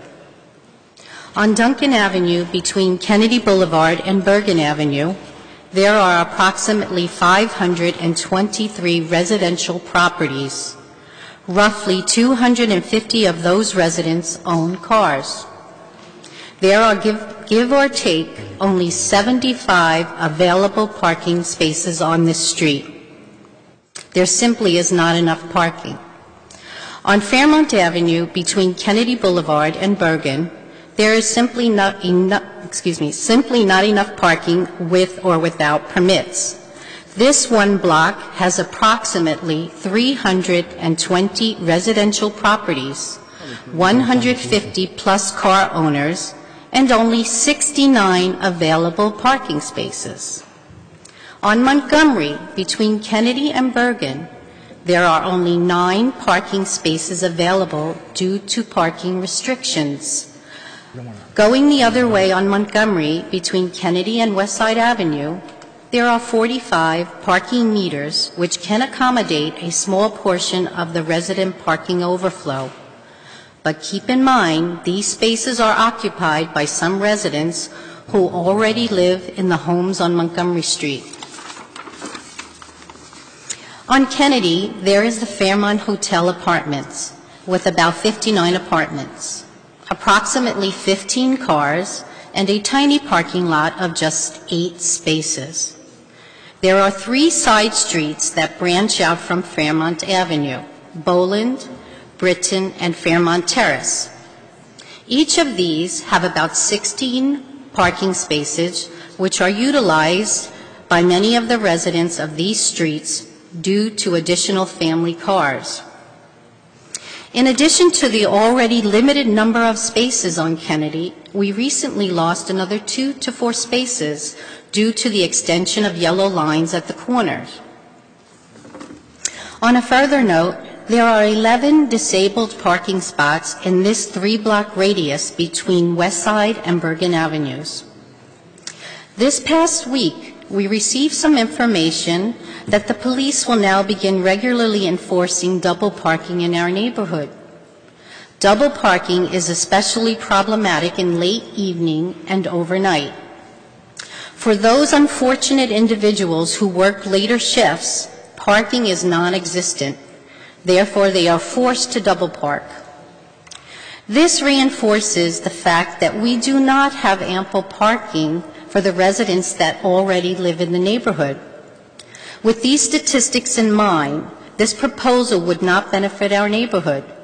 There is simply not enough parking with or without permits. In conclusion, people should not have to pay for parking permits when there are not enough spaces for the number of residential vehicles already in our neighborhood. It is an unfair burden added to the cost of living in Jersey City without realizing any benefit, and will hamper our neighborhood remaining attractive to new residents. Council, I'd like to make one further comment, if I may. Earlier, Ms. Kara Habrowski mentioned that this one particular block, which is Fairmont Avenue, below Kennedy, Westside and Kennedy, that they've had great success on that block. I'm not surprised. There are only 2 apartment buildings on that street. 98% of the residents are one-family homes. If you take a look, if you walk like I did and do a study, you can see the number of apartment buildings that line Duncan Avenue, Fairmont Avenue. There are 10 on Duncan, 9 on Fairmont, and these are 4- and 5-story apartment buildings with anywhere from, I want to say, 20, the most amount that I got was 110 apartments, particularly in 2600. So if you take these numbers into consideration, even with parking permits, there will be no parking. The people will be doing exactly what they're doing now, driving around, except they have to pay for it. So that's all I have to say. Thank you. Thank you. Come on up. You're young. How are you doing? My name is Conrad Lazar, Lazare. First name? Conrad, C-O-N-R-A-D. Zara. Yes, sir. L-A. Z-A-R-E. Okay, I'm not in favor of the parking permit, as you heard before. There are just too many residents in an area, so the parking permit is not going to really serve a purpose. Instead of building the park at Kennedy and Bergen, they should have probably built a parking garage with the storefront, something pleasing. That would really solve the issue, or at least help to the issue. And I don't understand, for the streets that have just like single-family homes, why would they get issued a parking permit because they already have a driveway? That's a disadvantage to anybody else that needs parking around the surrounding areas. That's all.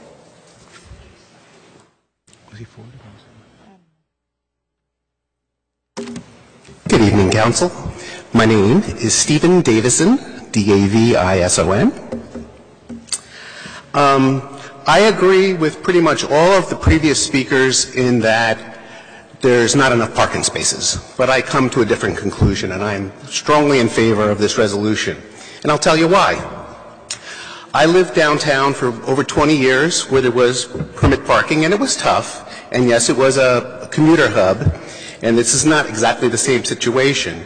But I've lived up in Duncan Avenue, 53 Duncan Avenue, for 3 years. It's not tight. It's very, very tight. If you move your car, you're not getting a spot back. It's really tough. And at least these permits will give the residents a fighting chance. Now, somebody mentioned the cost. I'd know the cost to be $15. And believe me, I will willingly pay $15 for a fighting chance at a parking spot. I live 2 buildings down from St. Dominic's, and I understand their concern, and we're very grateful to their having a parking lot and to making that available to St. Paul's. That is a very generous thing for them to do, and they are a very good neighbor. However, I am very surprised to hear that they were not aware of this ordinance. We plastered the neighborhood with posters. We knocked on doors. We talked to neighbors. We grabbed people on the street. I was part of the survey that counted the cars. And I was shocked at the number of out-of-state cars. And I can only presume that there's a lot of other cars that maybe they have a New Jersey plate, but they're not residents, whatever. There's clearly a lot of spots being taken by people who don't live in or who aren't registered in the neighborhood. I would also like to point out that we need parking lots, we need parking garages, we need to get rid of some of the people. I mean, it is really a tough situation. But this parking permit situation will give us a chance, and I hope you will strongly consider not tabling this, not amending it, not doing anything other than just passing it. And I thank you for your attention. Bye. Where is everyone? Hello, Council. Good evening. Good evening. My name is Ricardo Tirado, T as in Tom, I-R-A-D-O. Your first name? Ricardo. Ricardo? Yes. His name? Tirado, T as in Tom, I-R-A-D-O. R-A-D-O. Yes. I was a born resident of Duncan Avenue. I lived there all my life. Yeah, parking is a huge concern in that area. We've always had that issue since I owned a vehicle. I like to speak on behalf of many of the residents, and also my parents are owners of 4 properties in that area, and there's been a growing concern for the tenants that are living. So can you just step back a little bit? Oh, sure. It's reverberating. Yeah. And the tenants that are living there, one of the biggest concerns is parking. There's always been an issue. There are 2 areas that I know that you can actually allocate and pay for rent for parking spaces. There's some areas where we know of owners that are willing to rent out their parking spaces for the neighboring neighbors. But again, residents that are new to the area are drawn away because of the lack of parking that are available. Again, I think passing this ordinance and approving it today the individual mentioned before will help encourage the area to not only look better with with clearance of vehicles in the area, but also my biggest concern is the safety. There's a lot of individuals who don't know how to park, and the fact that there's a firehouse on Bergen Avenue and Duncan, the fire trucks are sitting there practically because of the lack of vehicles not moving out of the way for them to pass on by. You must also understand that Duncan Avenue is a main artery off of JFK leading into the neighboring routes like Route 440, which is right down the street. And I do encourage this ordinance to be passed. And thank you for your time. Thank you.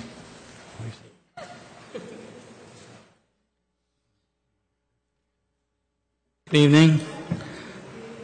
My name is Robert Charowsky, Charowsky. First name? Robert. I've been living on Duncan Avenue my whole life. I just turned 60 years old. I just want to say that I think this ordinance should be passed. We had a lot of there's not too many complaints. I understand the St. Dominic's, but I've been a taxpayer on Duncan Avenue all my life. And, you know, why should we be inconvenienced 365 days, minus the weekends, for a couple of days for St. Dominic's? I mean, you know, it's very, very hard. Like everybody said, if you get a spot near your house, you can't go out. Say if you need something from the store, you just can't go. You won't go. You know, and, you know, I have a wife and a daughter, and I care about their safety, and lots of times we have to park like 6-7 blocks away just to get a parking space. And I just want to say that, you know, I hope you pass this. Thank you. Thank you.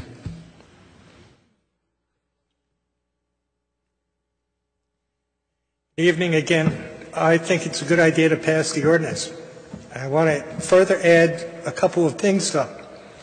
For the last 28 years, I have had a legal parking spot on my property, a 2-car garage parking spot. So I have 2 cars.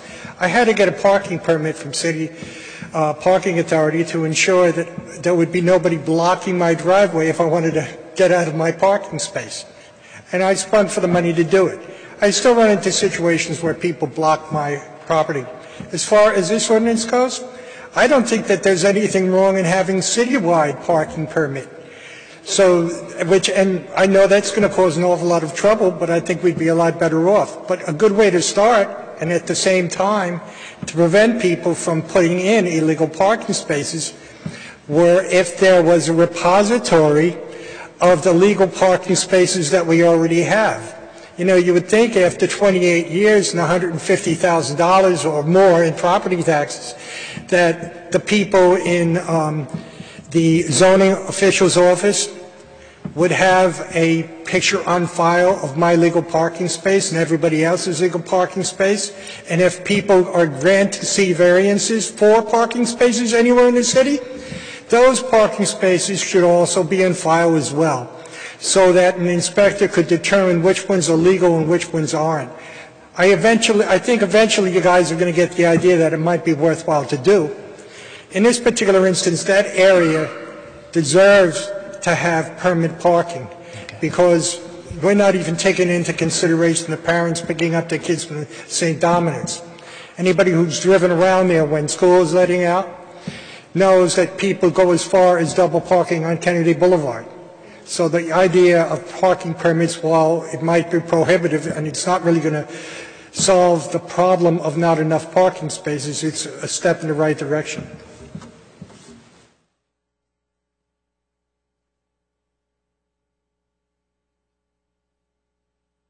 Good evening. I'm speaking for several of my neighbors at 713 Bergen Avenue. My name is Penny Wesley, and most of us work nights. I'm only using the cane because I had knee surgery. Wesley, W-E-S-L-E-Y. Thank you. I work nights. I get off at 11, and most times I have to ride around for about 40 minutes before I can find parking.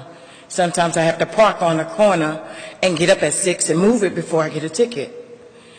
Sometimes I have to sit in my car to see if somebody moves so I can get a parking space.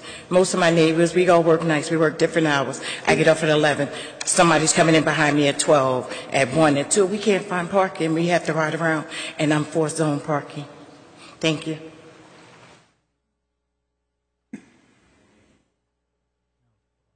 John, you're up. Yeah? I think Paul wants to be the last and deliver the exclamation point. That's fine. I'm happy to speak now, and I want to thank you very much for your attention. I do want to say a special word of thanks to our Councilman Chico Ramchal.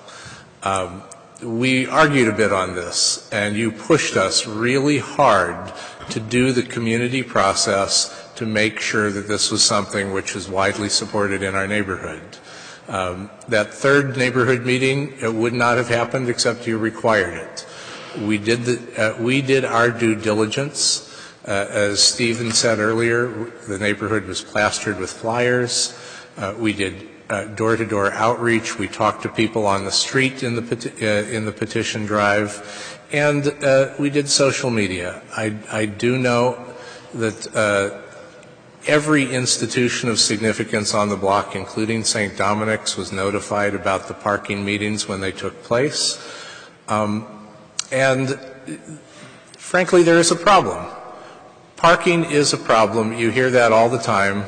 People are passionate about it, and there are no silver bullets, but this is a solution that the residents of our neighborhood have studied, have thought over, have argued a bit, and many have become convinced that this is something which is actually going to help in our neighborhood. If there are extra parking spaces to be had, we'd love to know about them. Frankly, I do not see how many people do a lot of parking in the neighborhood during our evening rush hour time, which is already quite congested. If there are special events taking place, they're fighting for parking just the same way as neighborhood residents. We did look seriously at the other major residential zone, as well as the smaller zone on the other side of St. Peter's, and then the larger one at NJCU. In both cases, certainly at NJCU, there are 4 neighboring schools which manage to cope very well with this, that are not part of NJCU itself and don't have access to its parking. The zone there has been successful, at least according to the neighborhood residents, and we think the same thing is going to be true in the Duncan, Fairmount, Montgomery area. So we ask you to pass this ordinance and put it in place. We are certainly happy to work with our neighbors to adjust any problems and make reasonable accommodations. We've done so extensively with the business owners that we've worked with, and we believe that this is something which is going to help our neighborhood, and ask you to pass it. Thank you very much. Thank you, Paul.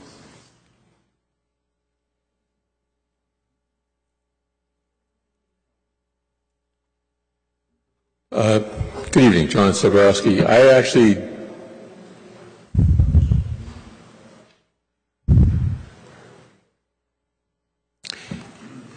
didn't come tonight expecting to speak on this because I thought everyone was notified. But as I heard tonight for the first time, St. Dominic's wasn't. And I know some people have said they went door-to-door knocking.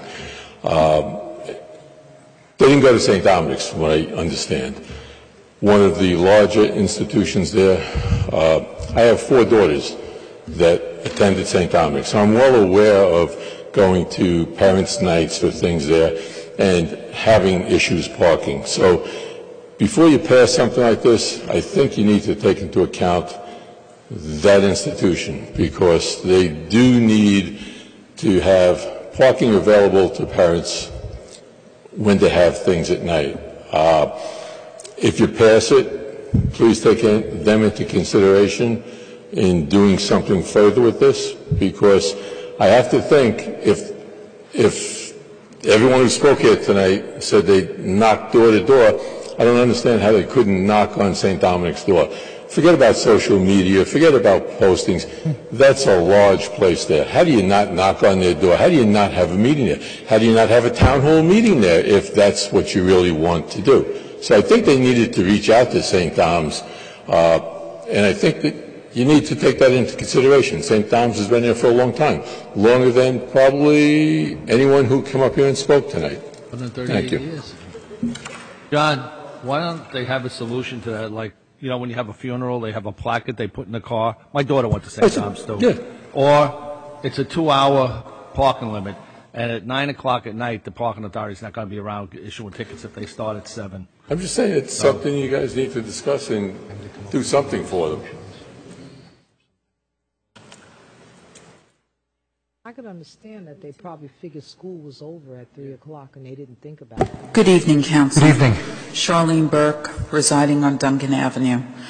I know that there have been meetings about the parking situation on Duncan Avenue. It's always been problematic, and as some of the speakers spoke about, there's just a lot of residents in a very small area, and cars being what everyone needs to go to work, or a lot of people need to go to work, they need a place to put them. The parking authority, back a decade and a half ago, were selling off all the parking lots in the area that were municipal lots that really actually alleviated a lot of this. They exacerbated the problem. So therefore you had a city agency only compiling it for this neighborhood. And now the neighborhood is looking for a solution. St. Dominic's, a wonderful institution that really helps out many students in this city, giving them a great education. They are going to be hard-pressed, as you had heard earlier. In addition, let me tell you, McGinley Square is hard-pressed as a up-and-coming commercial area. We just had Wonder Bagel come in. We have a new sub shop. As these businesses change, there is minimal parking on Bergen Avenue. Literally, on my two hands, I can give you how many parking spaces there are there. Most of McGinley Square, particularly Bergen Avenue, has no parking on the street. We wish we were like Central Avenue or even we're more like downtown, that section of Grove Street. Newark Avenue, lower Newark Avenue, where there's barely any. Ms. Burke, let's just keep to this ordinance. I'm trying to tell you that commercial areas need parking, and when you start making the residential area around them an off-limits area after 3 o'clock in the afternoon, how do you expect businesses to thrive? There's no commercial parking. There's no off-site parking for our commercial district at all.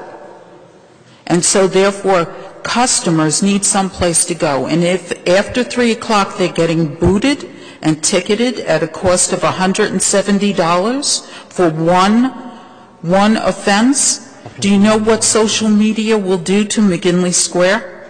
No, we would vote on it, but with an effect. So, respectfully, I just say that there are consequences to this that I'm not sure have been discussed even at these meetings, because in all honesty, I didn't even know Bergen Avenue was one of those areas included, or Boland Street, which again has meters to give shoppers at McGinley Square an opportunity to park.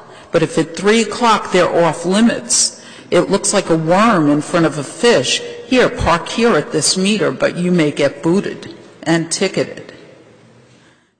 So I just wanted to bring it to the council's attention that as good an organization Dana and all those other people were trying to bring and solve it, I think it's a bigger issue. And it really needs to be about creating some off-street parking in off-street parking lots for an area that's as concentrated in residents as Duncan and Fairmont Avenue. Thank you. Thank you. Are there any other, this is a public hearing, any Second. members of the public wishing to be heard? We have a motion by Councilperson Waterman, seconded by Councilperson Osborne. To close the public hearing, Councilman Gajewski. Aye. Ramchal? Aye. Marciano? Aye. Yun? Aye. Osborne? Aye. Rivera? Close the public hearing. Councilwoman Coleman, I apologize. Aye. Rivera? Aye. Waterman? Aye. Navarro? Aye. We have a 9-0 vote to close the public hearing.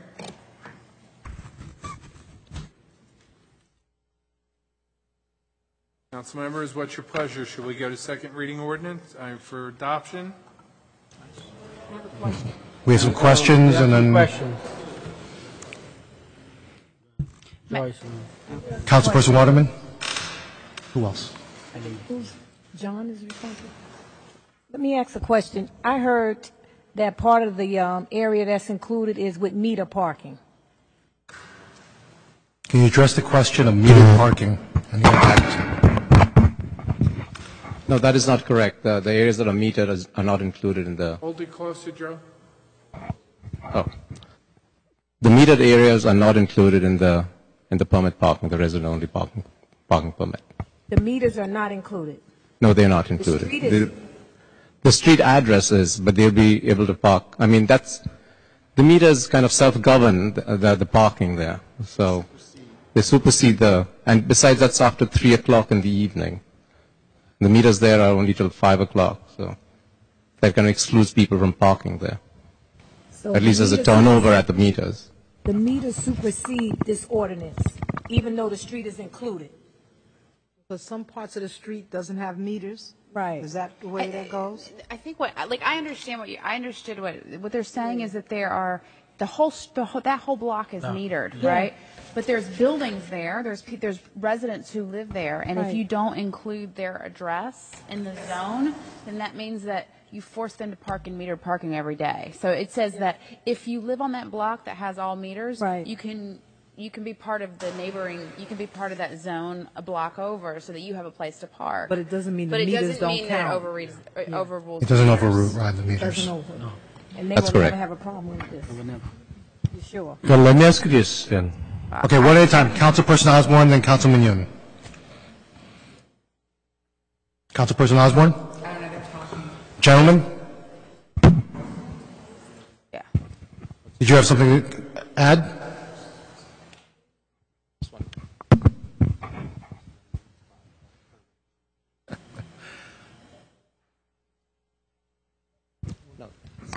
Okay, Councilperson Osborne, and then Councilman Yun.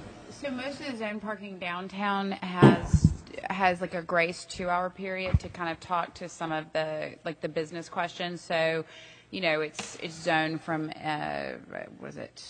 8 to 5, which is effectively 10 to 3, because there's a 2-hour window. Does this include the 2-hour window? I didn't see anything specifically It does not. listed. It's resident-only permit parking. There's no grace period or whatever for businesses. Okay. So I live around New Jersey City University. The idea is that a student, 2 hours is more than enough to go into a class and take up some space on the street and so forth, and take away your parking when you're coming home from work. What is it? There's no two. As far as St. Dominic's is concerned, they could do something with the parking authority to, issue a day pass for that night, or whenever they have an event there. Joe? I couldn't hear you, Joe. Closer. Can you step up to this mic, maybe? It'd be easier, I think. It's clearer. As far as St. Dominic's is concerned, now I'm backing up. Okay. As far as St. Dominic's is concerned, maybe we could arrange something with the parking authority to issue day passes or night passes whenever they have these events, because it's like once in a while, it's not every night. Joe, all they have to do is call the parking authority, tell them they're having a meeting, and that there's going to be extra cars in the neighborhood. I'm sure they'll back off for that night. And also, if they can have a paper, which they give the students a pass. Like my daughter, and I know John's daughter goes to meetings there, and I don't want her or John's daughters getting tickets either. While that may be expedient, I know that's the solution, and we just want anyone calling up and saying, lay off a little bit. To the councilman's point, there are solutions we can figure out. That's an issue. Go ahead, Jeremy. I was going to say, to the councilman's point, there are solutions we can figure out for isolated events. That's an issue I'm going to work out with Barbara Griffin and at St. Dom's. Councilman Yun? Yes. Did you want to speak? Parking issue is all over the place in Jersey City, not only a certain area. Ward D in the Heights area is a major problem also. But because of that, let me ask you this. City of Jersey City, do we have any long-term or short-term master plan for the parking? Do we have that? You don't think so? Again, the question's important, but let's, we're trying to resolve this ordinance. Because this permit parking issue can be as a short-term plan, but which way we look at it, end of the day, we have to create the space to accommodating, the parking. And this area, they have two universities, Jersey City, New Jersey State University and St. Peter's, and also high school, St. Dominic. This educational institute, actually, yes, it causes a parking issue in the neighbor, but also they give a very positive impact in that area. So we have to be a little gives a balance. In order to do that, and your department should be create some kind of plan, a short and long-term plan as a capital improvement. Other than that, this one can be have just temporary solution, but it's not will be a permanent solution, So I hope I urge to your department to come up with some plan in the future. So noted. Councilman Gajewski? Yeah, when we had the first reading, I raised the question about what happens if we pass this. Do we just kick the can down the road and then the blocks that don't have it start having the same problem? So you went from 1.5 blocks and then you added some more blocks. So now if the students are parking here causing the problem, now the next block is going to have an issue. So, we can keep expanding the zone. And I was just wondering if there was any data or anybody, because I know Jersey City, New Jersey City University's had that, I don't know how long, but I'm not sure if that's happened there. But like the next block over, it might happen. And then, it came to the second reading, and although I didn't get a lot of emails, the first 1 or 2 or 3 I got, they said that one of the problems was that the fact that this Zone 11 was initially passed on Fairmont and Fairmont Terrace, and that caused the problem for the parking. So if that's causing the problem for the parking, why are we extending it instead of revoking it for Fairmont and Fairmont Terrace? I mean, 3 people said that. That's, I'm trying to get some answers to the question because I'm a little confused whether this is the right thing to do. So I have a slightly different question with regard to, could you just tell me what defines residency? And I've just always assumed I knew what it was, but in terms of what people have to present as with their to obtain a permit and so forth. Does someone have that answer? You have to live in in that area. Just prove that you live in that zone. A public service bill? So they look at, public service bill, a lease, if it's on your driver's license. Have New York plates or something like that. Yeah, car registration. Okay. Okay, do others have questions? I would just like to know. Can I ask BA? Hey, Councilperson Coleman and Councilman I don't want to ignore. Wait, let me see if we can close the public hearing. We have to close the public hearing. We've closed the public hearing. Before we go to adoption. They all have parking. Councilperson Coleman and Councilman Yun. Yeah, I'm trying to understand because the school, the university that's in the area has parking. So when they say that people are parking there, these license plates and things, it's possible that those people live in the area because it's not the students that's parking there because there's on the campus parking. Isn't that correct? There is a parking. New Jersey City University, they pay for parking. I don't know if that's the case. They don't have to pay if they don't have to pay on the street. Okay. Yeah. I don't want to ignore Councilman Kajewski's question. You asked how the streets got selected, and I believe that was done through the community process. I had the same kind of question that you had. I'm sorry, Candace. Councilman Yun had a comment then. Okay. You didn't. Go ahead. I'm sorry. No, go ahead. Okay. I had the same question that you had, and in my mind, where I came to, sorry, if you can't hear me. Where I came to with that was if it's within a certain kind of circumference around the school, and I don't know, I'm not the expert if it is, that you're distributing those cars. So yeah, you are distributing those cars, the people who are looking for free parking, but you're distributing it over like a wider area, so the impact is less, right? So if you have an impact like on 5 streets versus an impact on like 30 streets or 30 blocks because you're pushing it out, so I think it would be less. But I had the same question. No data on it. Okay. I see it as it would cause all of those other cars to have to pay for parking, like the residents have to pay for zone. They would have to pay for parking to park wherever they're supposed to park. Close the public. We've closed the public hearing. We are currently having a discussion, a debate. All right. Councilman Gajewski for final adoption. Are we ready to call for the vote? Okay. Let's call for the vote, Robert. Councilperson Gajewski? Well, although I have deep reservations about the resident parking, and I admit that we need to do something about parking city-wise, the first speaker gave a very concise presentation and talked about the many remedies they tried to do as far as the parking situation, talking to the university and everybody else. So when I consider that, I'm going to vote aye. Councilperson Ramchal? So let me just say, I've been dealing with this approximately about a year now with Paul and Cara and residents in Duncan Avenue and all the residents for the zone. We had 2 meetings, and actually, no, 2 you guys had.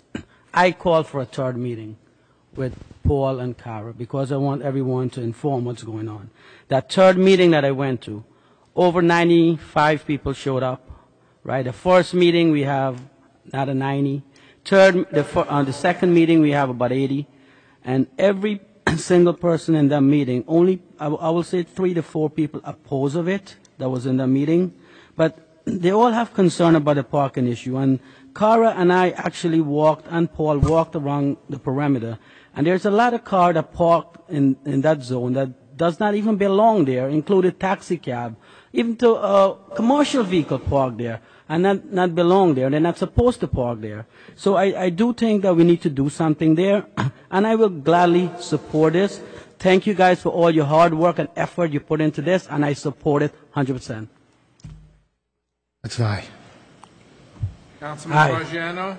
All right, to St. Dom's, just pick up the phone, call the parking authority, speak to Mary Spinello. You tell her you're having a meeting there that night, and believe me, they will not bother the cars around there. And mostly at night, I think there's only one person out in the whole area in the city, so I wouldn't. And if you have the 2-hour parking limit, I don't think you'll be bothered. And the other thing is, you can run off photocopies of cards saying St. Dom's, or the girls going there when you have your meetings. The girls have their meetings on certain things at the school, and let them put a paper in the window saying at St. Dominic's for a meeting, and I'm sure they won't bother them. And because of that, I'll say yes. But as I said, if you have a problem, you can get a hold of me, you can get a hold of John, and we'll more than gladly help you at St. Dom's. Councilman Yun?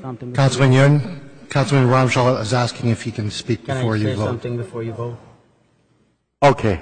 Thank you. I hear you. I actually had a conversation with Barbara Griffin, and I told Barbara that I will look in to make sure that St. Dom get accommodated, and I will sit with you guys, with Paul, with Cara, and make sure we do something, and make sure all your events that you have on certain nights of the week, you're being accommodated. And also I'll have send an email tomorrow to Director Peretti. Thank you. That's it. All right, Councilman Yun.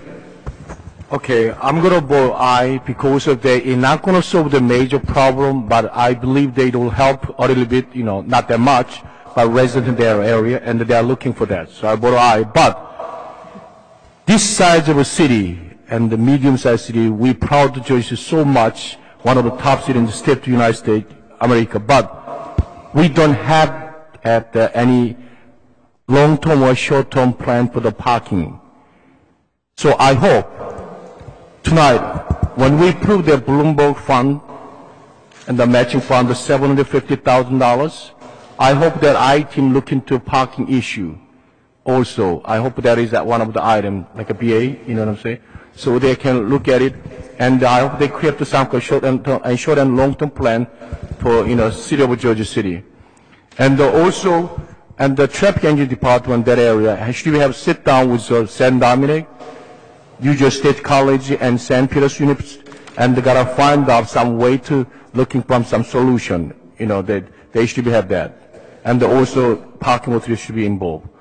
With a strong recommendation with that, I vote aye. Councilperson Coleman? Osborne. Osborne. Sorry, Osborne, then Coleman. I actually really agree with Councilman Young's idea. I think it's a great idea for them to look at for the innovation grant. And I vote aye. I would just kind of like to say I think it might be a good idea to keep an eye on the businesses, though, because with no window, that's concerning if there's not even, and I understand why the 2-hour window because of university students, but I think you want to be careful because it's important to have vibrant small businesses in the neighborhood, so I think you should really keep an eye out for that. I vote aye. Councilperson Coleman? Well, I have mixed feelings because I went to get a fat burger or whatever you call that, and I came outside and my car was gone because I didn't have a sticker. It's like she said, if you have a business there, even if it's only 5 minutes, it's like somebody's waiting on those corners, waiting for you to pull in to get a sandwich and tow the car away. It cost me $175 and a $55 ticket. So I really have a problem with zone parking when there are businesses in the area. Also, I've lived in an area that should have been a zone area because I would get home at 7 and I'd have to ride for an hour and a half with an autistic kid trying to find a parking space close to my house because we couldn't walk 2 or 3 blocks at 8 o'clock at night. So I see both sides of it. I would hope that when you look into St. Dom's that you also look into something like a temporary or a 5-minute or a 10-minute so that the bagel place can still get people, they can still pick up their bagels and coffee. You have to really look at parking like you said because there is not just a residential area in Jersey City anymore. It might have been like that 20 years ago, but now on every corner there's a bodega or there's a drugstore or there's a fast food restaurant that you may need to pull over. And if you zone the parking to help the residents who need the help desperately, now you hurt the businesses, which means you put Jersey City back in the same position where businesses don't want to be in the area. So I agree with my colleagues Michael and Chico. We need to look into how to make that right. Parking is an issue. We see that. And we need to look into making it comfortable for the residents who pay high taxes like me and the rest of the residents, and for the businesses who are trying to invest in Jersey City. But this is a temporary fix, and I vote aye. Councilman Rivera? I vote aye. Councilperson Waterman? I vote aye. Council President? So let me begin by addressing the situation with St. Dominic's. At the outset, I wanted to let St. Dominic's know, Ms. Griffin, that I do believe you when you say that, and I know that it was commented that it's unbelievable that you may not have been informed.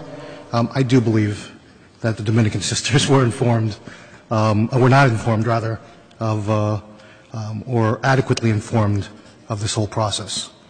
And so St. Dominic's is a cherished institution here in Jersey City,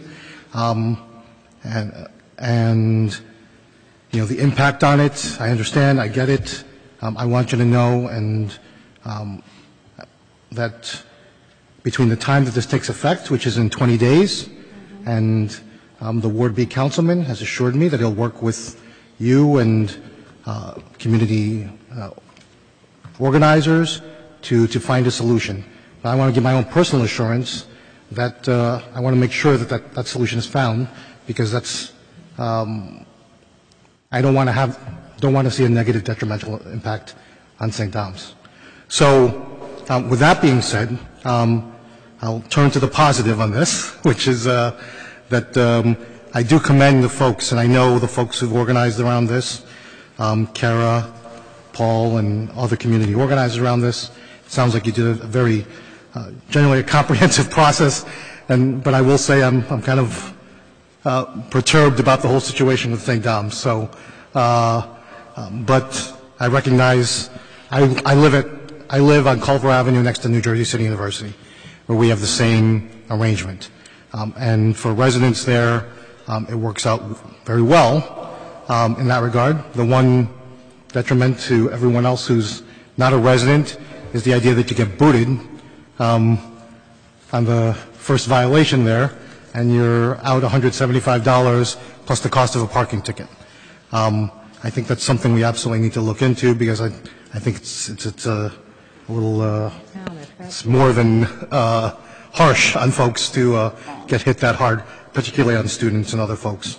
But with that being said, you're parking, and I get how important that is. So I agree with Councilman Yun. There's a long-term solution that needs to be gotten here. But in the interim, we've got the short-term opportunity. I commend you for the work that you've done to kind of bring people together, because I know it wasn't easy. Commend Councilman Ramchal in working together with you to do that. And with that, we'll support this, but I definitely want to see that we kind of address that situation with St. Dom's. I vote aye. Okay, adopted 9-0, City Ordinance 15036, item 4J. Our last second reading ordinance is an ordinance rededicating the Municipal Council Chambers as the Anna and Anthony Arcucci Memorial Council Chambers. That was certainly an omission, not dedicating a moment of silence in part in his memory. Good evening. This is a public hearing. Any members of the public wishing to be heard? Yvonne Balser. Yvonne, before you begin, as you depart, thank you for attending the City Council meeting. As you depart, please leave quietly. We still have a meeting to continue. Thank you. Okay, I'll start now. I remember Mayor Cucci coming to council meetings as an activist. So we tend to think of him as being a Ward E councilman, at-large councilman, and also mayor. But I remember him coming here and giving the council at that point hell when they did something wrong. So he was not just, he was a true activist in any sense of the word. When he became mayor, I did not agree with many of his policies. And I came here and I spoke against what I thought I was disagreed with. But our friendships were not, was not attacked at all. In fact, when I saw his sister at the repast, his sister told me that he had a great love for me and my husband. So he is a guy who was able to separate what I said to him on an issue from the person himself. And that's something that people don't have, unfortunately.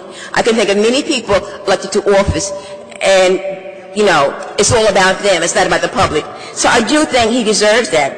And even more so, I would like to see one of the streets in Newport renamed after him, because Newport, if you didn't know that, want to go all the way down to 2nd Street. And as a councilman, Councilman Cucci fought to push it back to 6th Street.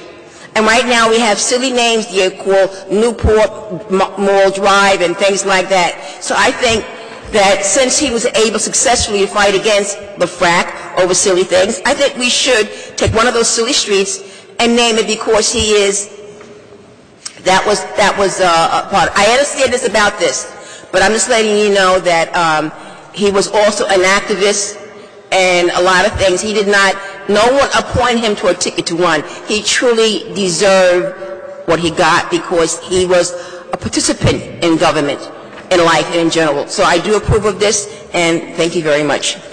Thank you. Hi, Kabili. Good evening, Kabili Tayari.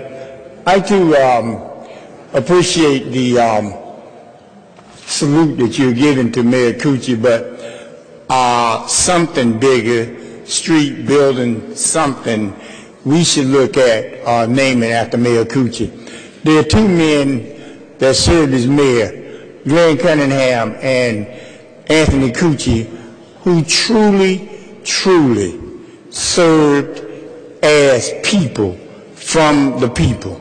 I mean, clearly, if you look at both their practices, their records, their legacy, Mayor Coochie, I mean, even when he wasn't mayor, even before he became mayor, that was the thing that I respected about him.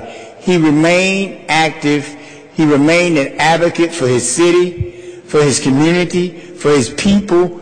You know, he spoke out on things that mattered. You know, even at the Board of Education before he became a board member. Coochie was clearly a statesperson. Coochie was clearly somebody who showed the world that he cared about people and lived up to what I call the motto of taxation with representation. So tonight, you're to be applauded for what you're doing in his honor, but please, I hadn't thought about a street, but I agree with Ms. Balsa. It should be something, a street, you know, a major building, and it should be something downtown in his own ward, in his own community. So again, we thank you for the token of honor that you're giving him tonight, but let us consider doing something bigger and better. Thank you. Good evening, Council. I, too, want to thank you, because Coochie was a Coochie of all. I go back with Mayor Coochie, Councilman Coochie, from a little girl. Him and my brother was in the Marine together. He was a Marine. Him and my brother went to Old Ferris High School together. That's how long we've been in Jersey City. But you couldn't find a better person to honor tonight. But please find something past this City Council chambers to honor for him, because he was a people's person. And thank you again, Council people. Thank you. Thank you.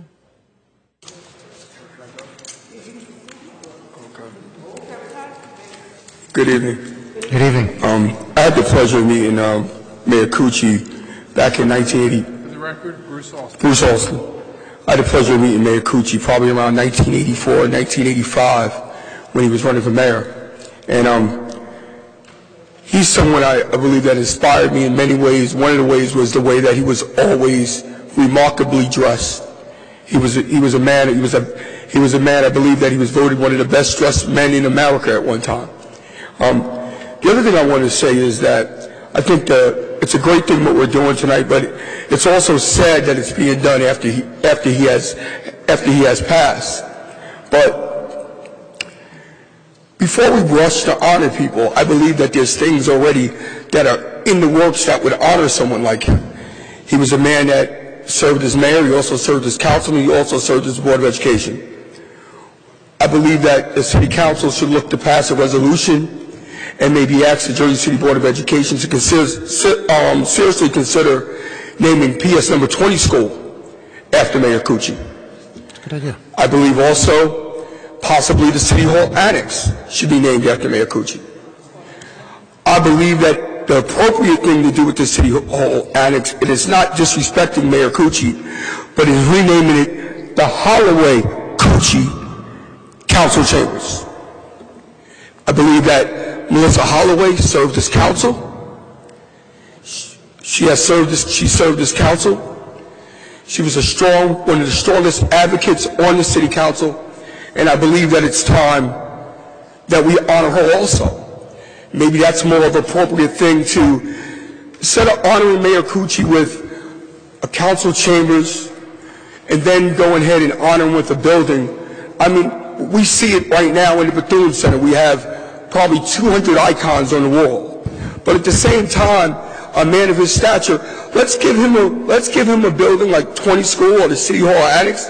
Let's put someone like Melissa Holloway onto the council chambers, and let's set the mark, let's set it high for him. I believe that what I'm scared that's going to happen is that we're making this rush to judgment to honor him because he passed so recently that the appropriate thing maybe is to reconsider. Thank you. Thank you. Great idea. Great. Very good. Public hearing? Second. We have a motion by Councilperson Waterman, seconded by I don't want to get Person too... Osborne. Cunt. Close the Do public what hearing. you got. Councilperson Gajewski. Aye. Ramchal. Aye. Bajano. Yun. Aye. Osborne. Aye. Coleman. Aye. Rivera. Waterman. Aye. Navarro. Aye. We have a 9-0 vote to close the public hearing. Councilperson Gajewski for final adoption. A very, very big aye. Councilperson Ramchal. Bajano. Aye. Yun. Aye. Osborne. Aye. Coleman. Aye. Rivera. Waterman. Aye.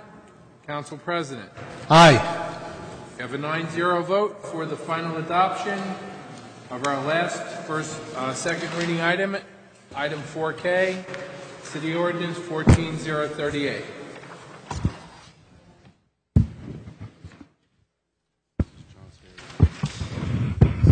Speakers.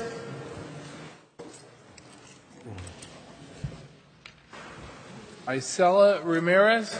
Yes, what they call that is You are being timed. Excuse me, you're being timed. temporary budget. Good evening. My name is Isela Ramirez. I'm the Environmental Justice Program Manager with Iron Mountain Community Corporation, or ICC. We're a 45-year-old organization in the city of Newark. We offer services as well as are really heavily involved in community advocacy and action around environmental justice issues. We're also a co-founding member of the Coalition for Healthy Ports. The Coalition for Healthy Ports is an alliance of grassroots organizations, advocacy organizations, labor representatives, faith-based, research institutions, and others interested in making sure that the Port of New Jersey and New York result in good jobs and a healthy environment.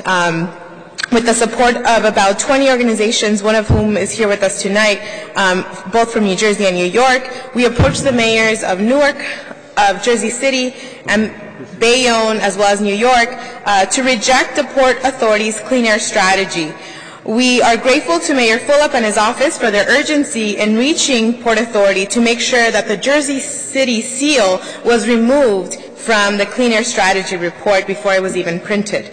So today I'm just giving you a copy of the letter of thanks that we submitted to the mayor earlier this week. The Port Authority's Clean Air Strategy is a false attempt to reduce air pollution locally and regionally. It is not a viable or enforceable plan that really would improve air quality and the health of residents, nor does it even attempt to promote economic justice in that it relies on misclassified truck drivers to reduce pollution.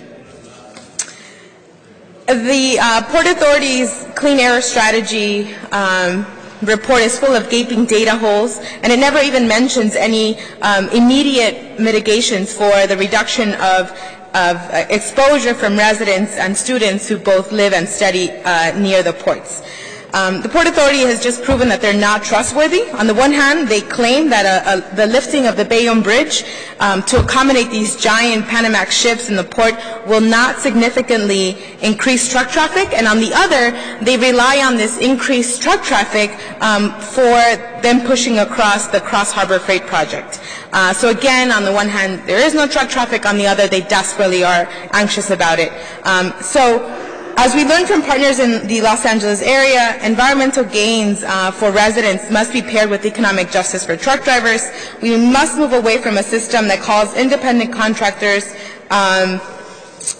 these drivers that really are employees of shipping companies, and we stand with Mayor Fulop and others and hope that you stand with us in our efforts to hold Port Authority accountable. I'm going to give the rest of my time to members of the South Greenville Neighborhood Association. No. Is their name on the list? No. Sorry. Okay, so they're just here with me, and again, they're joining in solidarity and thanking Mayor Fulop and hoping that the city of Jersey is with us. Thank you so much. Thank you. Okay.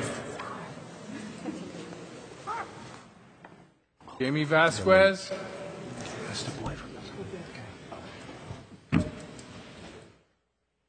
Laverne.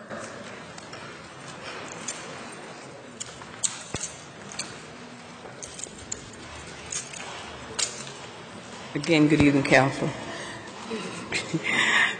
Where'd Chico go? Tell Chico I said that I'm praying for him. And he's a good councilman, all you guys. And we all make mistakes, but he is a very good council. He does a good job here. He's good for the community. And I applaud him. I really do, because he's good with the children, the seniors. And we all make mistakes sometimes, but let's all keep him in prayer. Don't let nobody be backstabbing him. And I'm here tonight for my community. We need help in Ward F.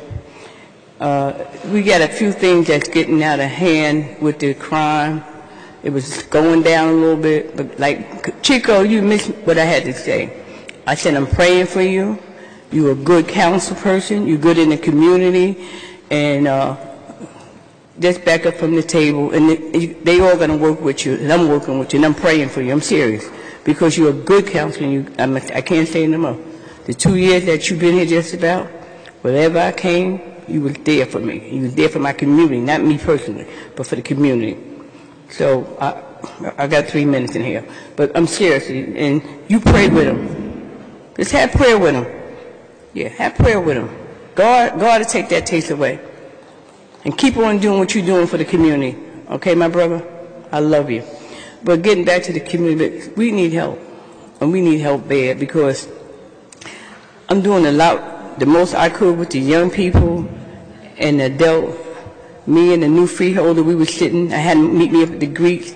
And I showed him what our community is about. We have young men and young women that need jobs. They need training. And we're not producing and giving the training that our young people need, the tools in life to move on in life. You know, and we have to sit down at a table and come together.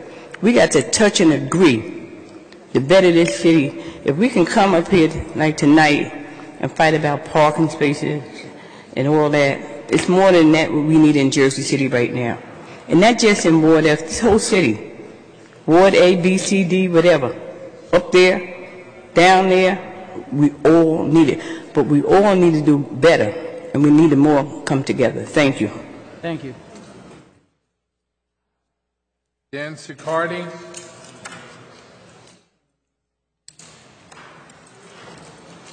Come on, you're not going to... Oh, thank you. Okay, Dan Siccardi, and I'm here to speak about the District 5. Okay, District 5 is the area that the Historic Landmark Commission would like to be in their jurisdiction. I'm only going to talk about one aspect of it tonight, and that aspect is the difference between an individual homeowner and a condo owner or an apartment building owner. Right now, that district that is not under the jurisdiction of the Historic Commission has been determined to be a historic district by the state and by the feds. That qualifies each and every individual income-producing property to qualify for any of the existing grants, tax benefits, or any other incentives that would exist if the Historic Commission took jurisdiction over it. So, as far as that is concerned, absolutely nothing new would be provided to anybody within that district should that apply. You follow? So, without the Historic District gaining jurisdiction, the owner of an apartment building or a condo association or a business owner or a parking concern that wanted to put a parking lot or parking building in that area, if he could get it through, would already be qualified to go after those grants and tax incentives. I don't qualify for any of them. Pat Finn, John Dunstan, any of the individual homeowners in our community is disqualified for them, for going for them because of the fact that we are considered to be homesteaders. The whole concept of historic area or historic district is because of people like myself, and I'm not drawing attention to myself because of this, although I really look nice in my cowboy shirt. But the fact of the matter is there wouldn't be any historic district in Jersey City at all if it wasn't for the individual homeowners. Now, the condo associations, the apartment buildings, they get breaks. A condo association goes and they get a certificate of no effect, and that's divided amongst the condo association. And the cost of the expenditures are qualified for a tax break or a tax incentive, but they get to write it off. We don't. But they get all of the benefits if the Historic Commission comes in. Now, my wife is going to speak in regards to their qualifications, so I'm not going to go into that with you. But right now, to me, there is no legitimate, logical reason for the City Council to vote in favor of any movement of the Historic Commission to come in and assume jurisdiction over it. Because anything that an individual developer wants to do within this historic district, every condo association, every apartment building owner, anything that is income producing, they already qualify for those grants. You can check all this out. You can get in touch with the tax professionals. The thing is that Robert Cutter wasn't exactly forthcoming with mentioning any of this at any of the public meetings because he didn't think it would have any positive impact. Because we, the individual homeowners, have to shoulder the burden. And the condo associations get a free ride, okay? And the apartment building owners get a free ride. 2600 Kennedy Boulevard. I got the mailing list that when it was supposed to go out to the 600 individual homeowners, there was a stack this big of letters that came back. But I am one of those people with the didactic memory that knows how many people own properties in 2600 Kennedy Boulevard that are out of not just Jersey City, out of the state of New Jersey, and in some instances out of the country. These are, people that are subletting their apartments. They're getting the benefits. I'm not getting squat. And neither is any individual homeowner. I still got 22 seconds. Let me see what I can talk about to convince you guys even more. This is an arbitrary thing. You can check out all these facts. When my wife gets up and she speaks, that's when you're going to have some fun. Because the fact of the matter is, we're going to have to gauge the responsibilities of the Historic Commission for this matter to go further at all, legally. Thank you.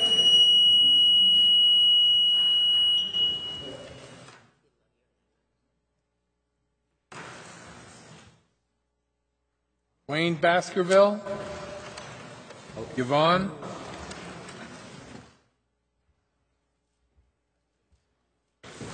Yvonne Bolser. I want to talk about the ordinance that passed 2 weeks ago, City Hall Annex. I think the ordinance should have put in there that the Brandywine is paying still the 108 loan, because that should have been part of the ordinance. From my point of view, it was passed to bail out Brandywine as a developer, because they got that loan, the HUD loan, in 1998 when the MLK hub was started. And that information should have been inside the ordinance. It should have not been something that I had to inquire about, because that's absolutely wrong. When I think about how many properties the city had bought through the years for City Hall Annex and didn't go through, including the property that we sold over here to the medical center, it makes you wonder why, since the mayor is running for governor. So I hope that in the future, when we're doing an ordinance, I want to see the things that they have, any developer, what other freebies or little things, little perks they have. Because that 108 loan, they weren't making any money up there, you know, and we basically are bailing out a developer. So any future ordinance, I want to see if a developer is doing something, what do they have from the city already? And that should be part of all ordinance. I mean, it's like sunshining the ordinance, I'm trying to say. We should sunshine the ordinance better. It did a lousy job on this. And I wasn't exactly sure 2 weeks ago when it came up, so I didn't ask that question. But it should have been in the ordinance. I shouldn't have to ask for it at all.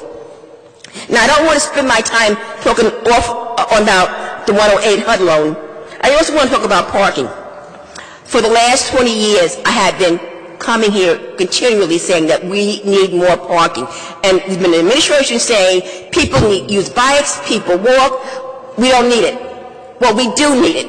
I was a former of a jury in which a young guy, 19-year-old young kid, who came in from either Union City or West New York, and he could not afford the private parking that was available there. He's 19. He didn't show up the following day, and the judge issued a bench warrant for his arrest. So you have a 19-year-old kid with a record because Jersey City does not have parking. I have seen numerous parking lots in which city put a building on saying that this is great development. We are hurting the citizens. We need more off-street parking. And the idea that we gave away the parking that's the mythical garage is horrible. And I remember years ago, they were supposed to put in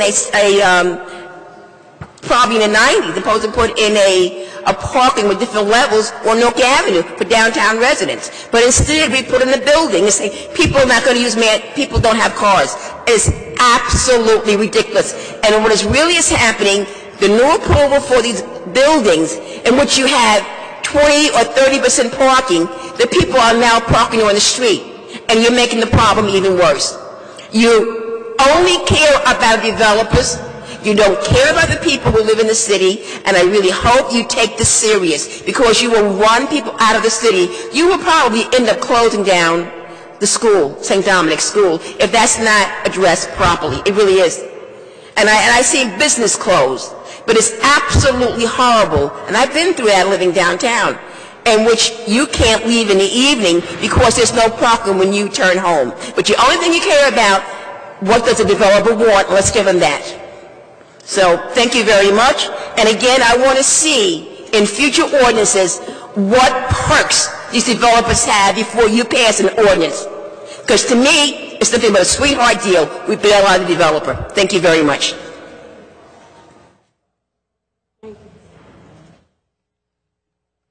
Patrick Finn. That's gone. Charles Balser.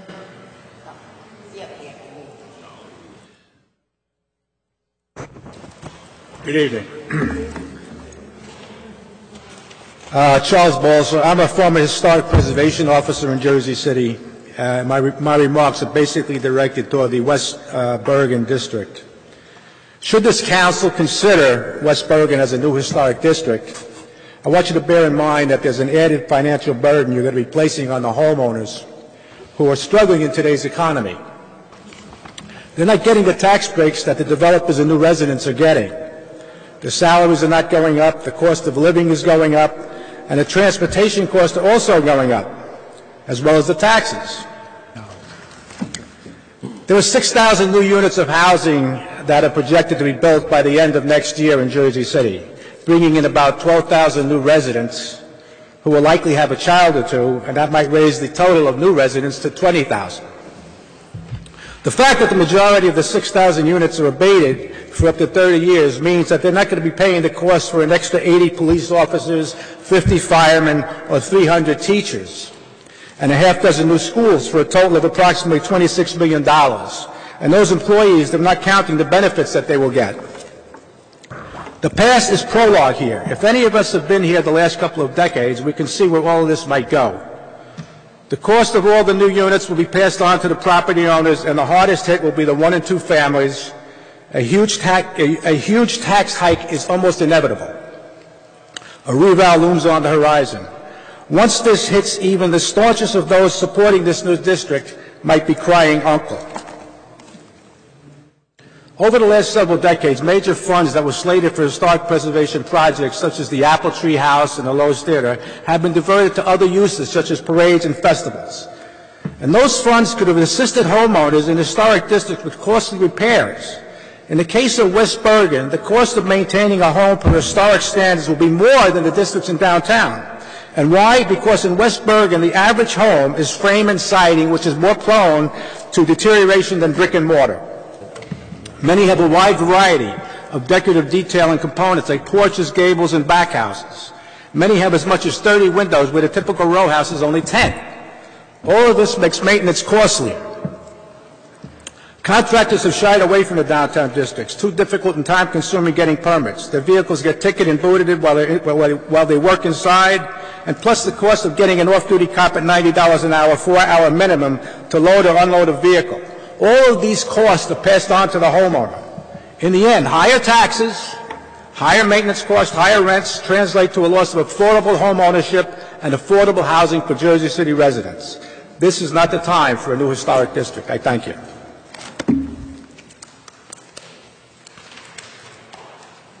Hey, Sicardi.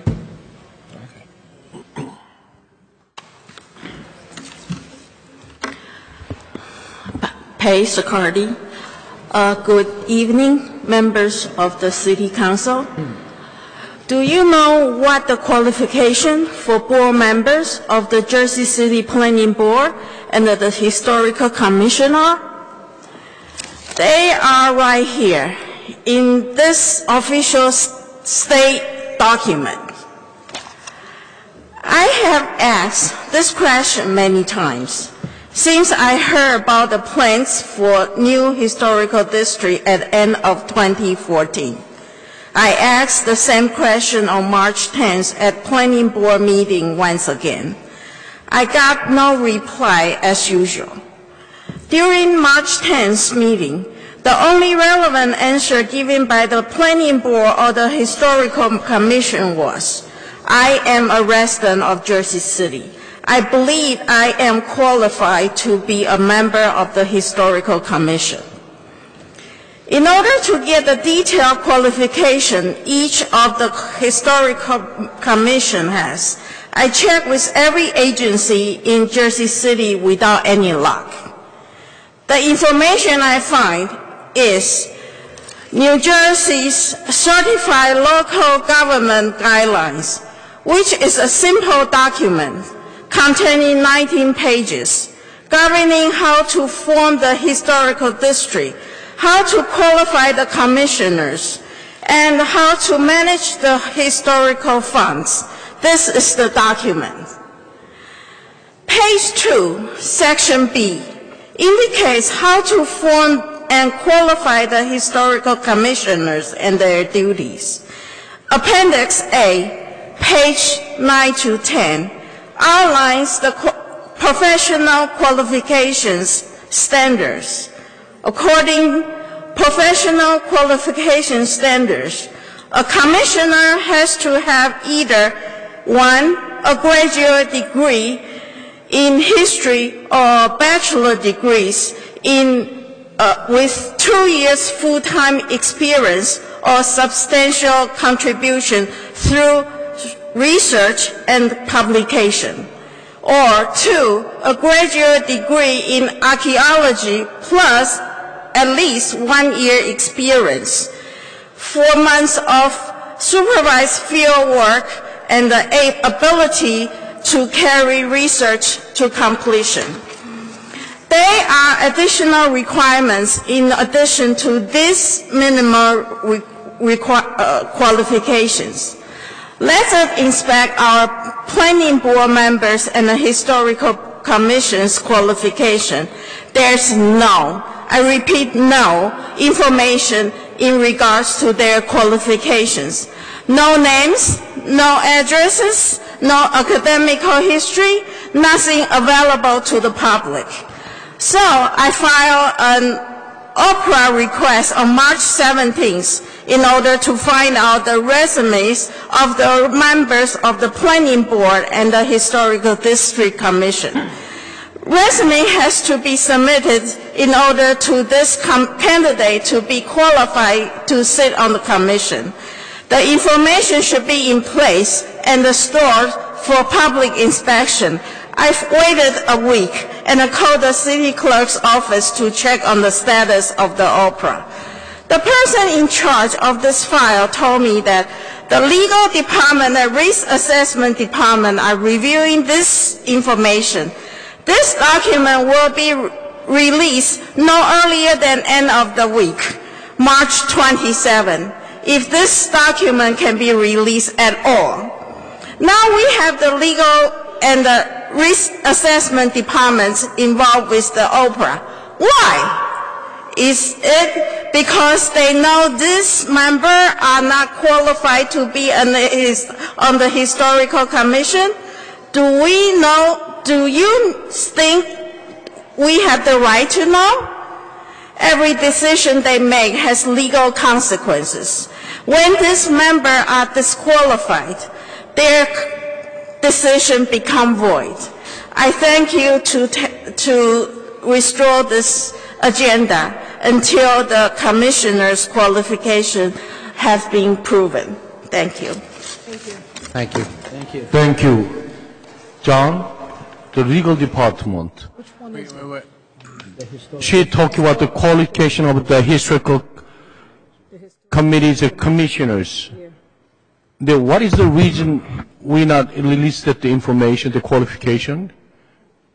Yeah, I'm not aware of this particular Oprah request, but our Oprah attorneys review all requests, and they make sure that what we're giving out is permissible and appropriate to give out. And that's the review they follow. That's how it works. Please, there's no outbursts, public outbursts. Virginia K. Miller? Virginia Miller? Not here. Tricia Waiters? Not here. Billy?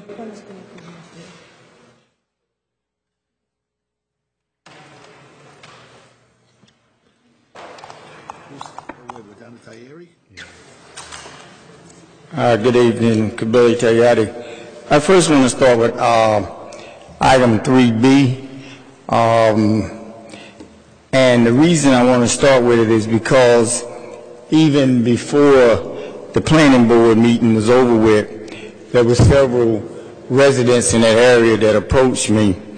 And somebody said it earlier, I'm one of those people that's been around since 1968. And I have watched Hoboken and downtown Jersey City get gentrified very well through the use of this quote-unquote historic commission madness. Seriously, the history of this and the feelings of the residents that live in the area need to be seriously dealt with, because we don't need any more gentrification going on in Jersey City. In relationship to the bank and the hub, I understand last night that there is supposed to be in a few weeks an announcement about a bank coming to the hub. Well, we negotiated, some of us, and Councilman Phillip, who is now the mayor, was a part of those negotiations, and we developed something along with Greg Corrado and Ms. Joanne Monahan that was supposed to have been introduced at the first July 2013 City Council meeting, approving a banking district and making sure that City National Bank would be coming to the hub. Now, City National Bank is not the bank that is coming to the hub, as was promised by the City of Jersey City, and that was to be acted upon. And I came before the City Council in July, August, September, and October, and I raised this agreement, and I raised why it had not happened. Now, please don't let this here travesty of racism go down and then start justifying it, talking about somebody's vision. In relationship to blaming Orrin Dabney about the incident that took place with the car, in relationship to one of our council persons, you know, I'm asking that an audit be done. Let's do a paper trail on who is installing what in what cars, when, what companies do this, and how long we've been doing this. Because this is not something new because of this particular incident. So before we get to pointing fingers at Director Dabney again, because it seems like, you know, this stuff creeps up each time around somebody. This time it's back to Director Dabney. Our last incident was Chief of Staff Muhammad Akil. I would like to know who I get the list of the members, the minutes, and the meeting dates of the Disparity Commission. Who do I get that from? It's going to be published. It's being prepared right now. We've had one introduction meeting, and 3 meetings, and it's being prepared as summary for the general public and for the... Who can I get a list of the members from? List of the members should be in the clerk's office under the executive order. Okay. All right. Thank you very much, Councilwoman. And I would also like to, I guess this question is directed to the business administrator or the corporation counsel. Based on the public comments that was made by several people from the community about the City Hall Annex, are there going to be any amendments to that contract with Brandywine of any kind? Because there were several recommendations that was made, particularly about maybe putting the tax office in there, also about looking at Brandywine's past practice of their contract and actual job mandate written into the contract, any of those things being looked at as far as amending. I know it was passed. I'm not asking that, you know, it be repealed. I'm just saying now some serious things were put on the table.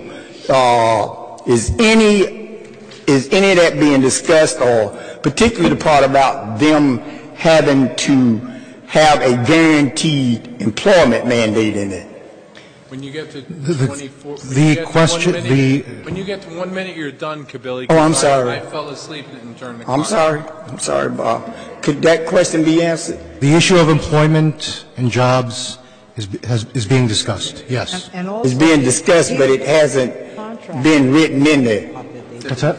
Peter Barnes was the contractor for the last job that they did. Thank you, Martin's Kabili. Place was done by They Peter answered my Barnes. question, Bob. I was listening to the council. Martin's Place, their last job that they did, Peter Barnes was one of the one of the contractors to help that job be completed. So it was a minority that participated in that process. Well, no, Mr. Oliver, I was just saying a mandate. A mandate. Thank you. Thank you. Judith Furworth? Justin Furworth. Sorry about that, Justin. That's all right. It's also F-R-O-H. There's an H between the O and W. I'm sorry? F-R-O-H. O-H-W-I-R-T-H. Related to John? No. Dan? Related to John Furworth? No. I don't know John Furworth. F-R-O-H-W-I-R-T-H. My name is Justin Furworth. I live at 54 Duncan Avenue, which is in the proposed new historic district, which was on the agenda tonight, is on the printed agenda tonight, and I was rather disappointed to get some kind of word through the grapevine that it was going to be withdrawn, and in fact it was withdrawn. My wife and I came to this neighborhood about 12 years ago, fell in love with it, bought a great house, have done a lot of work on it, continue to do so. We've had 2 sons, we're raising a family here, we're going to schools here, and between the house and the neighborhood, I've gotten so involved in historic preservation that about 5 years ago, I joined the board of the Jersey City Landmarks Conservancy, which is an independent nonprofit, which was formed originally around the Powerhouse, which is still something I think we're all working on, and have taken other things like St. John's. And one of the things we strongly believe in is that there should be more historic districts in Jersey City. And the ones downtown, in my estimation, have been very successful. You look at something like Van Voorst Park and look at those houses, and they would not look that way if this had not happened there decades ago. And you would not have the business around it and the restaurants and all the great things that are happening on Newark Avenue, I think, without the historic districts being a driver for economics and better things for this city. This is a process that's been going on for years. I think in the first year I lived here, I went to the library to research my house, and I found the report from, I believe, the early 80s, where the Columbia students had gone around and looked at houses, and you know, it never happened then. And in its recent memory, this has been going on for a few years, where, you know, a $50,000 grant was gotten with no city money. A very good firm was hired to do this report. There's a multi-100-page report you can read about these houses. We've had 3 different community meetings. I've personally flyered for stuff. There were 2 different letters sent out. There was an article in the Jersey Journal. There's discussions on JC List and other websites, and people know this is happening. And so it's kind of disconcerting this has gone through this process. It went in front of the Historic Board. The Historic Board recommended it to Planning. I was at the Planning meeting a couple weeks ago, which ran something like 4 hours. There was a really vigorous debate. I think anyone who was there saw that there were more pro-people than anti-people. And I think, unfortunately, there's a very, very vocal minority who's really, trying to stop this any way that they can and don't want to see it get to a second reading, and talking about if people on boards are qualified to be on those boards, and grasping at straws. And I say let the process happen. I was hoping not to have to be here tonight and take up your time. I was hoping that this would be a first reading. We'd have the second reading in 2 weeks. If we want to have 5 hours of public comment, hopefully not, but if we do, let's do it at that meeting, and let's let the process happen. And if it's something that comes to light through that process that it's a good thing, and I think you'll all see that, then let's have the vote. And if it's bad, then it'll stop at that point. But, I personally don't know why it was withdrawn. I'm hearing some rumors about, maybe we need to form some additional committees and look at it. But again, this has gone on for years. You have a wonderful staff and people like Bob Cotter and Dan Reedon and Brian Blazek who worked on this. They've hired really good third-party people to do the report. This is already a state district. This is going to very soon become a federal district. And so it's good enough for the state. It's going to be good enough for the federal government. And so there's a big question mark of will Jersey City pass it locally? And I think that, the merit is there, the support is there. There's a process in place. We may have not done that process in years because the downtown districts date to a very long time ago, but I say this is a long time coming, and it's totally overdue. So really, I'm just asking that let's get this back on the agenda for 2 weeks from now. Let's have a first reading, and then 2 weeks from then, let's have the second reading. Let's have the public comment. Let everybody come out and say what they need to say. But, I believe this is a no-brainer. I believe you'll see the support. I believe it's a great thing for this neighborhood. And if you talk about wanting to do for the rest of the city what has happened for downtown, there's no better way to do it. So again, I'm asking that this please get back on future agendas and that we can finally have a historic district outside of downtown. Thank you. Thank you. Kendall Martin. Jason Berg. Ouch. Must be my birthday. Michael Sellender.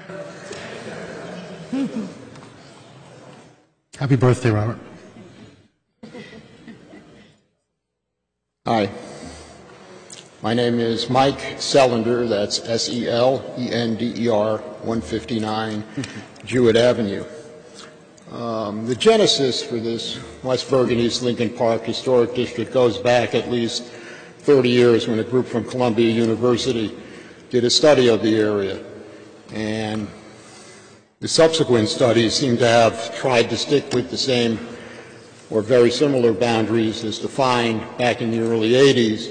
But the problem is too much has changed in some of the neighborhoods between the early 80s and now. I think there's some blocks such as Jewett between Bergen and Kennedy, where if you tried doing this 15 years ago, you would have had a lot more houses on the block that were in some kind of historically recognizable form, and it would have made sense. But at this point, there are some blocks that are included in the historic district that don't make sense anymore. The north side of Kensington Avenue between West Side and JFK, for instance. But then there are blocks within the area, such as Gifford, I'd say Bentley, Duncan Avenue, which have very good historic character, and much of the housing stock is intact. One of the difficulties is trying to determine how much support there is versus how much opposition. And it's very difficult to tell at meetings because you'll get a group of vocal supporters, a group of vocal opponents, and you have a lot of people in the middle who want more information. What I'm finding with some of the homeowners in the area is they may not necessarily be against it, but they're looking at the rules and regulations and they see the document was really written with downtown in mind. If you have a background in historic preservation, you can understand how that would apply to the housing stock up in our area. But for your average homeowner, that's not doable. They need to see something that's more, that fits their neighborhood so that they can understand what they're going to be required to do, what their responsibilities are going to be. And I think that should be done before. I mean, this thing has been going on so long that a document like that really should have been prepared before it went through the Historic Preservation Commission, the Planning Board, and the Council. I don't know if the commissioners on the Historic Preservation Commission actually walked the blocks and compared what's in that report with what's on actually out there. It's sort of like, when you read it, it's like looking at real estate photos in a multiple listing document. And, everything looks good from street view. The description sounds nice, but if you actually go to the house, walk up the steps, you find out it's a different story. And so it's a lot more difficult than that. But there does need to be some kind of democratic process in here. I mean, it's going to be very tough for the council to try to measure support versus opposition.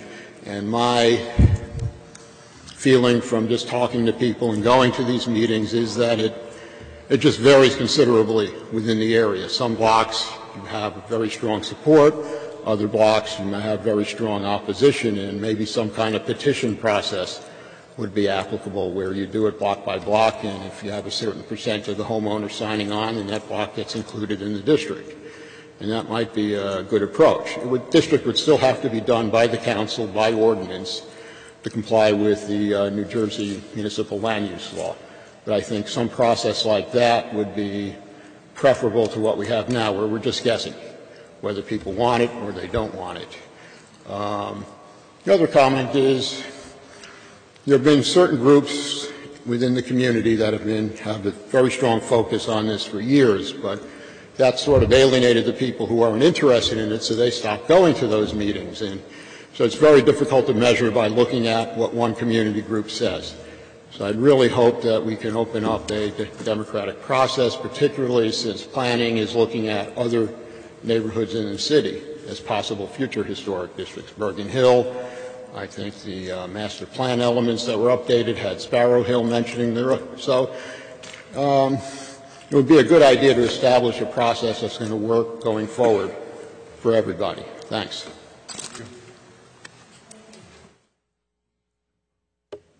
Bill Carrington.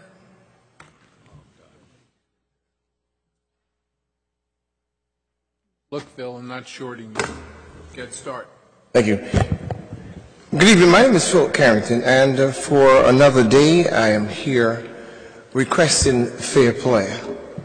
I've been here several times and airing my concerns. I bring facts to back it up and the laws, and this entire council constantly ignore my requests, my cries, my concerns at all times.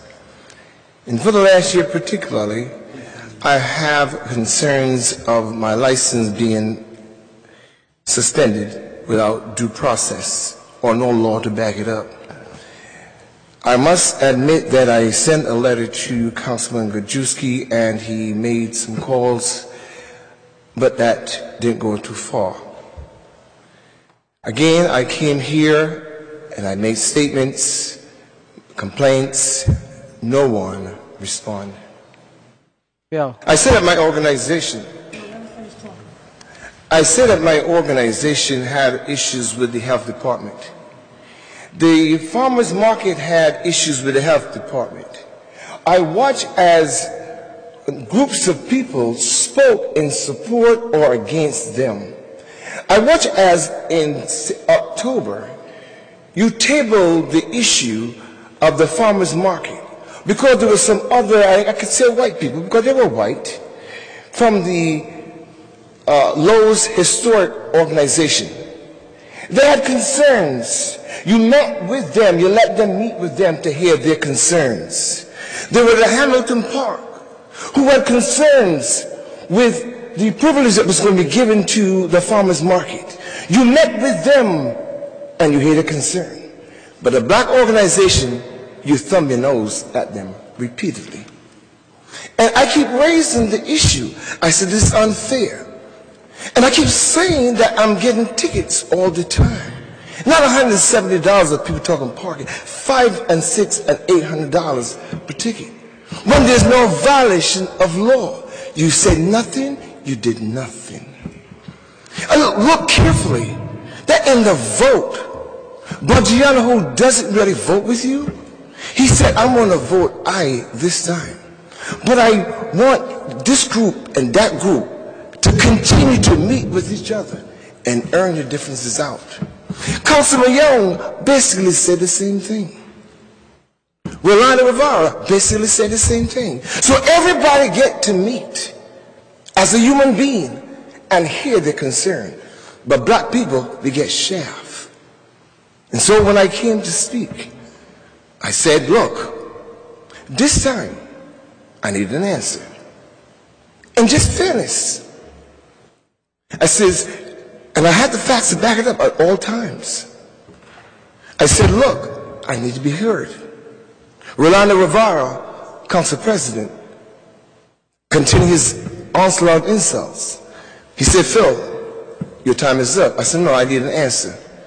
He said, I thank, we, the plural, using the plural term, thank Happy Boer for the good job he has been doing. Well, it is indeed a crime. If you suspend my license without due process, according to law, it's a crime.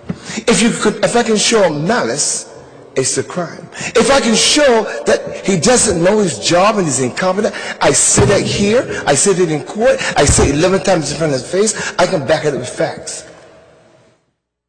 So if he is working for you, the city council, and you say that he's a good job, and I'm saying that his behavior is a criminal, then you're a criminal too.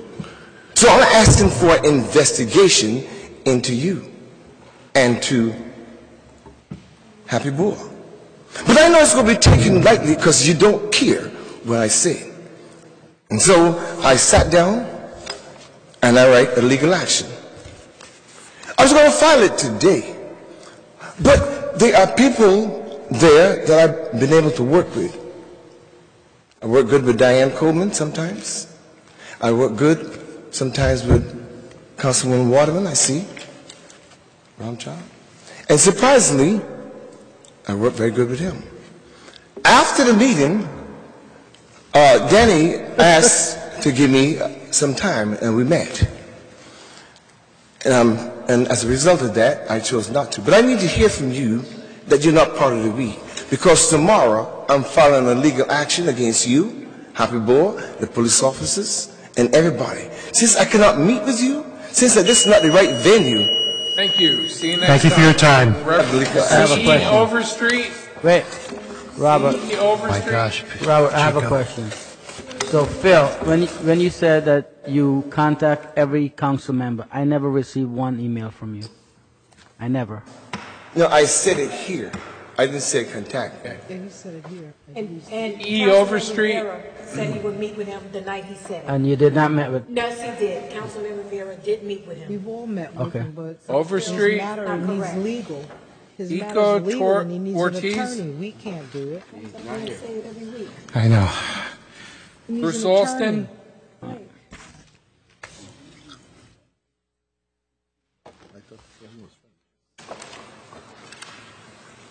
Good evening, Ken. Are you here?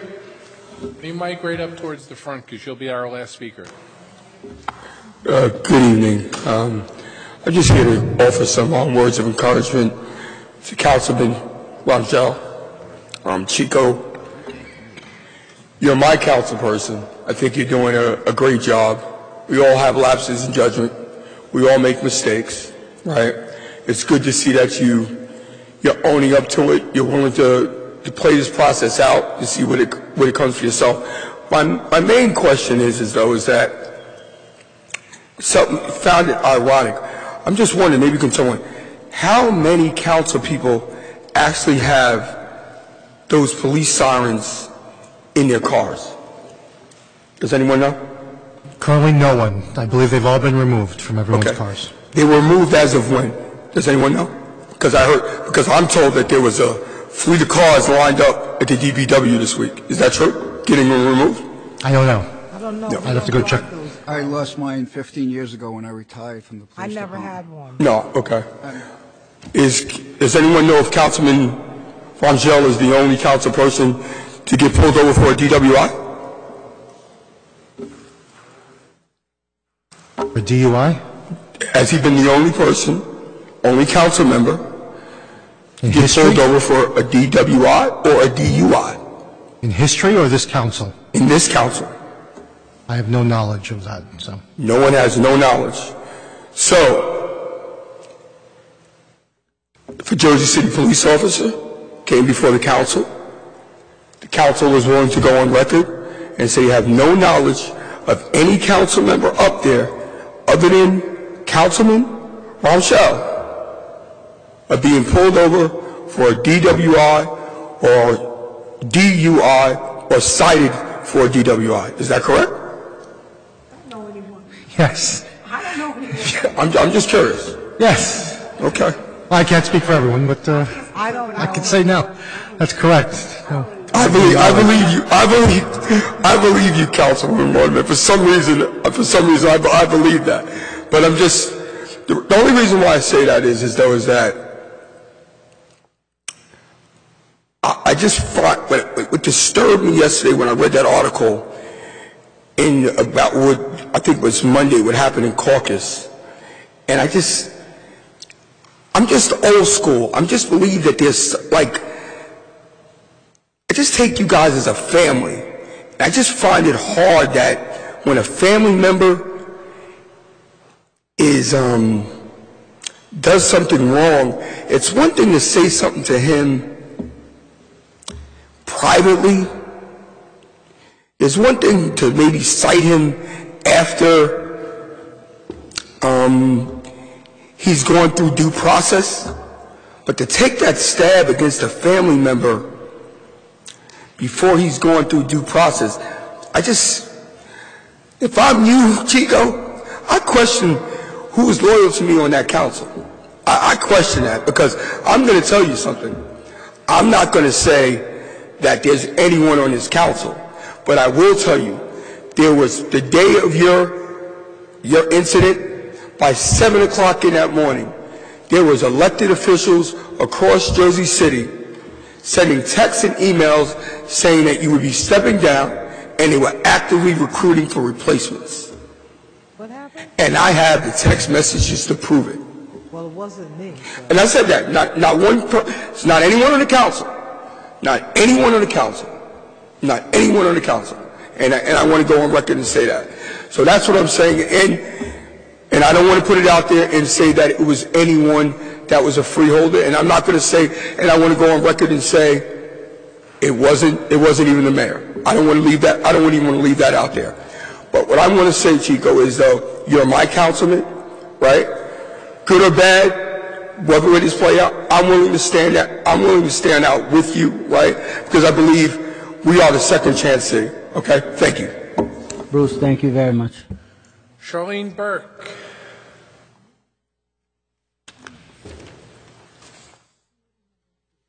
Good evening, Council. I would like to concur with Justin Froworth's commentary to you, in which he encouraged you to put the Historic District Ordinance back on the agenda for the next council meeting and take it to the end with the second reading. So I encourage you all to do that. Let me begin saying there are some council members that are considering casting their vote on the West Bergen East Lincoln Park Historic District based on a singular rowdy meeting held in Lincoln Park on Saturday, March 7th. If this is true, it would be a disservice to the entire community, the majority which supports the creation of the new historic district. These supporters, not as loud or persistent as the objectors, have consistently showed up at the many community meetings and the official city meetings to educate themselves and voice their support to further the designation. That Saturday, the mayor was verbally accused of lack of transparency in the process, but retorted that he knew that it's been a very public and transparent process since 2011. But in reality, this public engagement began in 2005 during the strategic planning sessions held by the newly formed Bergen Communities United. The West Bergen-Lincoln Park Neighborhood Coalition was one of the founders of BCU, and as a stakeholder, along with St. Peter's University and the YMCA, participated with numerous community groups and other stakeholders to develop a community plan that would address the many negatives in the neighborhood while maintaining and expanding on the positive. Open to everyone in the neighborhood, hundreds of residents and business owners participated from March to September 2005. One of the stated goals was that the West Bergen area should seek a historic district designation with protections from inappropriate development that were occurring throughout the BCU area. Long before sitting at the head of this room, Council President Lavero participated, and I believe Councilwoman Joyce Waterman and many of your parishioners attended the numerous visioning sessions. The final version of this plan, available in print and online and heavily promoted by BCU, was reviewed at a huge public meeting, then presented at a planning board meeting and recommended to the City Council as a community plan. With full approval from the council, it went on to Trenton, and that was approved there, establishing a New Jersey tax credit investment program that BCU area currently enjoys. So, Council, there isn't any merit in the statement that this process lacks transparency, since it has been very actively discussed since 2005. It would be a failure to allow a few who shout loudly prevent an area that a host of professionals, including our Historic Preservation Office, a Historic Preservation Consultant, the State Review Board of New Jersey, and ultimately the National Park Service, consider valuable to the history of Jersey City's development, our state and national prominence, and speaks of its political power to continue without protections. While you will continue to see me fight for what is a benefit to my neighborhood and against intrusions that detract, I guarantee that I will only be standing among others that already support the protections that a historic district affords when the time comes, like Justin Furworth and many young people that have invested in these homes and in the condominiums in this surrounding area, because it has attracted a huge amount of young people. And I commend them for looking at this neighborhood for its beauty, and certainly are helping to support this historic district because of the stability it will bring. We have the momentum, and with your help, we will continue to make a difference. Thank you. Thank you. Council members, that's it for the speakers list. Robert, before we continue, I just wanted to make note that I distributed those document. It was from Patrick Finn, I believe, who was one of the scheduled public speakers, and distributed it to everyone, including yourself. If you could add that to the record. He just gave that to me as he left the chambers, just as an FYI. So.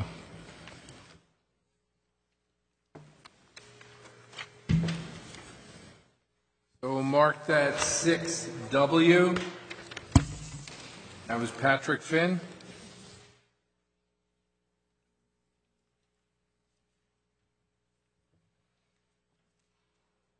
That shouldn't be construed in one way or the other. That was just the distribution of materials. Just to be clear. Okay, we have petitions and communications 6A for V on the printed agenda, and a communication from Patrick Finn. Officers' communication 7A through C. There are no reports of directors. We're going to do resolutions first, claims last. 10A through 10K. Councilperson Gajewski. Aye. Ramchal. Aye. Bajano. Aye. Yun. Aye. Osborne. Aye. Coleman. Aye. Rivera. Aye. Waterman. Aye. Lavaro. Aye. We have a 9-0 for A through K. L through W, no, note we approved M, the Boys and Girls Club earlier. Councilperson Kajewski. Aye. Aye. Ramchal. Aye. Bajiano.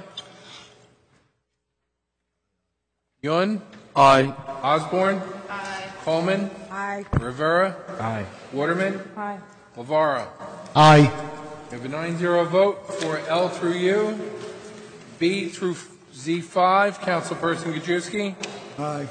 Ramchal. Aye. Bajiano. Aye. Yun. Aye. Osborne. Aye. Coleman. Aye. Rivera. Aye. Waterman. Aye. Lavaro. Aye. And Mike will take one back. D6 through the balance of business, D16, noting that 8 was withdrawn. Z8 has been withdrawn because of the lack of funds. Councilperson Gajewski. Aye. Ramchal. Aye. Bajiano. Aye. Yun. I vote aye, and the G13 for the Bloomberg Family Foundation. When they create item, I want to make sure that they look into short-term and long-term for parking master plan. I vote aye. Osborne. Coleman. Aye. Rivera. Aye. Waterman. Aye. Lavaro. Abstain on Z6 and aye on all the rest. All right. To adjourn, we have the claims and addendum number 1. Councilperson Gajewski. Aye. Ramchal. Aye. Bajiano. Aye. Yun. Aye. Osborne. Aye. Coleman. Aye. Rivera. Aye. Waterman. Aye. Council President. Aye. All right. To adjourn at 9:41 p.m. Second. Who made the motion? And I had the second. Councilperson Coleman, seconded by Councilperson Osborne. Say goodnight, everyone. We are out of here. Mrs. Calabash. So, 3 at large, yourself, and Diane.